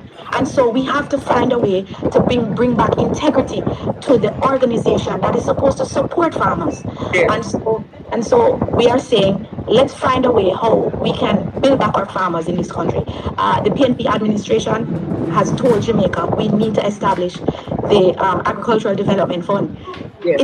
It has all the major tenants that can support farmers. But what is very sweet about it, what I talk about most about it, is putting women in farming again. Women farmers have the ability to produce. Let me tell you something. Women are organizers and women are disciplined. When they go out, I tell people all the time, my mother was a woman farmer. She provided for her family. Most communities have women farmers, but they're not empowered. And when I go in the communities, the young people say to me, Miranda, I like the idea of empowering women in farming. How do you plan to do this? That's one of the voting issues that are on my ballot ticket this election. The young men of Southwest wants to hear the PNP plan for women in farming. And so I would tell them that we plan to establish training programs. We plan to design agricultural niche products, because they are products that we can farm that may not need the rigors of the heat and the sun, but they can manage their farms, because women are natural managers. They're managers of the home, and so I know that they will do well. They just need the guidance and the support. The agro entrepreneurial fund, we can help farmers, young farmers, to go back into crops that allow them to know what they're about. We have crops in Southwest, such as scallion, thyme, pimento. You know, I say it to people all the time, why not produce the things that we're good at? We can't compete with everything, because we know importations are a major hindrance to agricultural development. But why not find something that we're good at? And in Southwest, we're good at seasoning. Everybody knows, say, them love the scallion, them love the onion, them love the pimento base in Prospect and up in Hodges land. Let me tell you, my plan is to re-establish a pimento production farm, because most of our pimento trees have outlived their lives, you know, and they've been destroyed by hurricanes and elements. But what we're saying, let's go back to tree crop farming. We can get them back. We might not be able to benefit from this, but let me tell you, great leaders will plant trees that they'll never know the shade of. But because we're doing it for legacy, we're doing it for our children. So we have to establish some tree crops in the Brompton Belt. We have to go back into ackee production. We have to go back in cashew farming. And Donald Buchanan was one of the, you know, visionaries in that regard. He knew Brompton couldn't produce like the Southern Belt, because we are mostly established in Pedro for crop production. But in the Brompton area, in the mountainside area, they are good at livestock farming and they're good at tree crop production. And so we're saying, let's get those things that they're good at back on board. So and the fishing industry, how could I leave my farmers? My grandfather was a fisherman. So let me tell you something, this is not just politics, it is personal. I have to find a way to get back my people earning a living again. So farmers are at the center of many of the policies that I want to support. Fishermen and the tourism sector. Boy, I'm not talking enough. Sometimes them say I chat too much. No, but you have a little bit more time. I'm here comfort, but I will be here to talk for you this time. Okay, lovely. What I'm saying is that I'm passionate about the people around me, because I know a lot and I know what they are capable of, but just need the right support. What we're saying is that greater consultation is needed. In Treasure Beach, for example, we just had some of the biggest fat meetings in Calabash Bay, predominantly JP area, but they're soft to learn, they're soft to hear. They want to hear what the PNP has. And I say it on most of my platforms, not because your mother and your father vote Labour means that you have to vote Labour, because I want to be the kind of leader who allows for all inclusiveness, all JLP supporters, all PNP supporters to be a part of the plans that I have for Southwest. I'm building a constituency, I'm not building a JLP or a PNP team. I'm building a Jamaica team. That is just dealing with it from my constituency, one constituency at a time. So people, I'm gonna go watch the rest of that interview there on Andre platform. Excellent.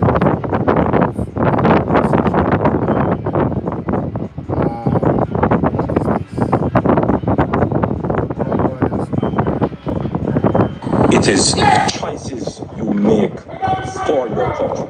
It is not your birth that makes you Jamaican. It is the choices you make for your country.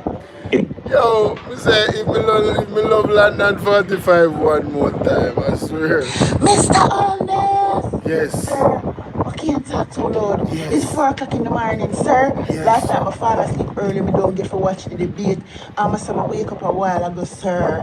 4 o'clock in the morning, I wake up, sir. Yes. I can't wait for to talk to a friend because I tell him, say, Andrew is after those because him don't. Jesus have mercy, God.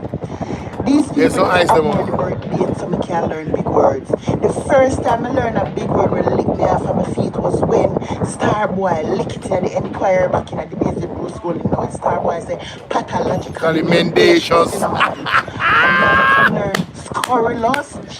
Yo! You can't talk to me. I learn the next big word. But Mr. Ollis, yes, you're never bright. And I told them that he was never bright. So you come out and mislead the people and tell the people them go to Banya. But they say you're not bright. Mr. Ollis, look at me, sir. I'm glad say I am a PNP, aka PNP. Jesus Christ, Mr. Yeah, bro. You look nervous. You were shocked. Jesus Christ, Mr. Honesty was defeated. You was defeated, sir. My God have mercy. I'm glad to say me is a PMP.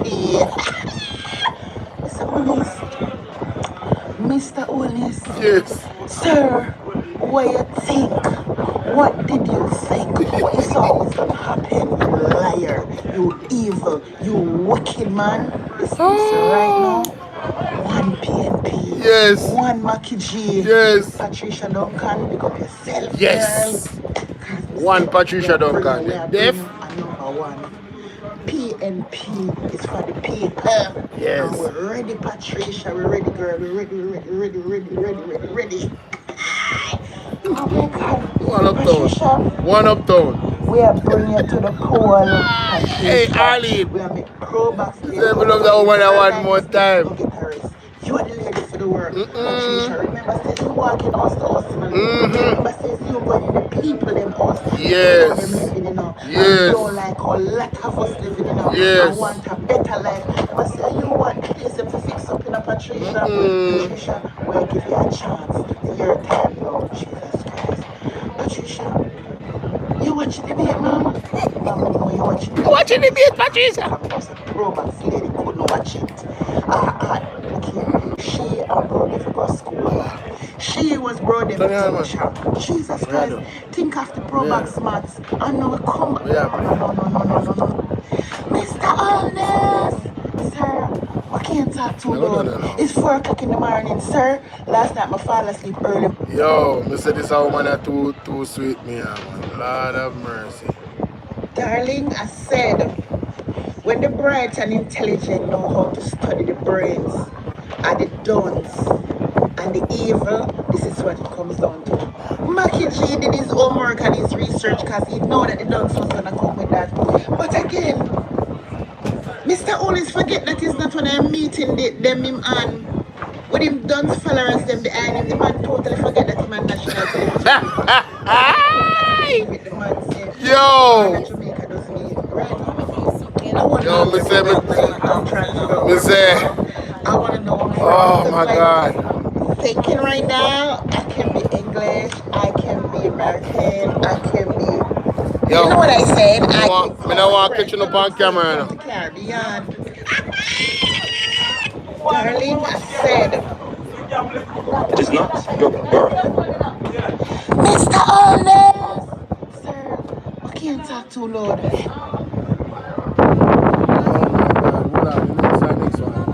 Guys, I just have to tell you all this. It's my last day on the app. You can't start laugh and cry. Come on. This is the whole face.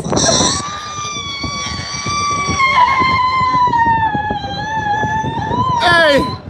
We don't have to go over London 45 days. No. We don't have to go over there.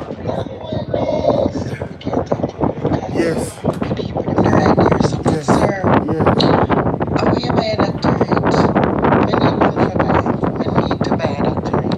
That one is. Sir, we can't talk about because the people in the right here. Sir, are we by a doctorate? We need one for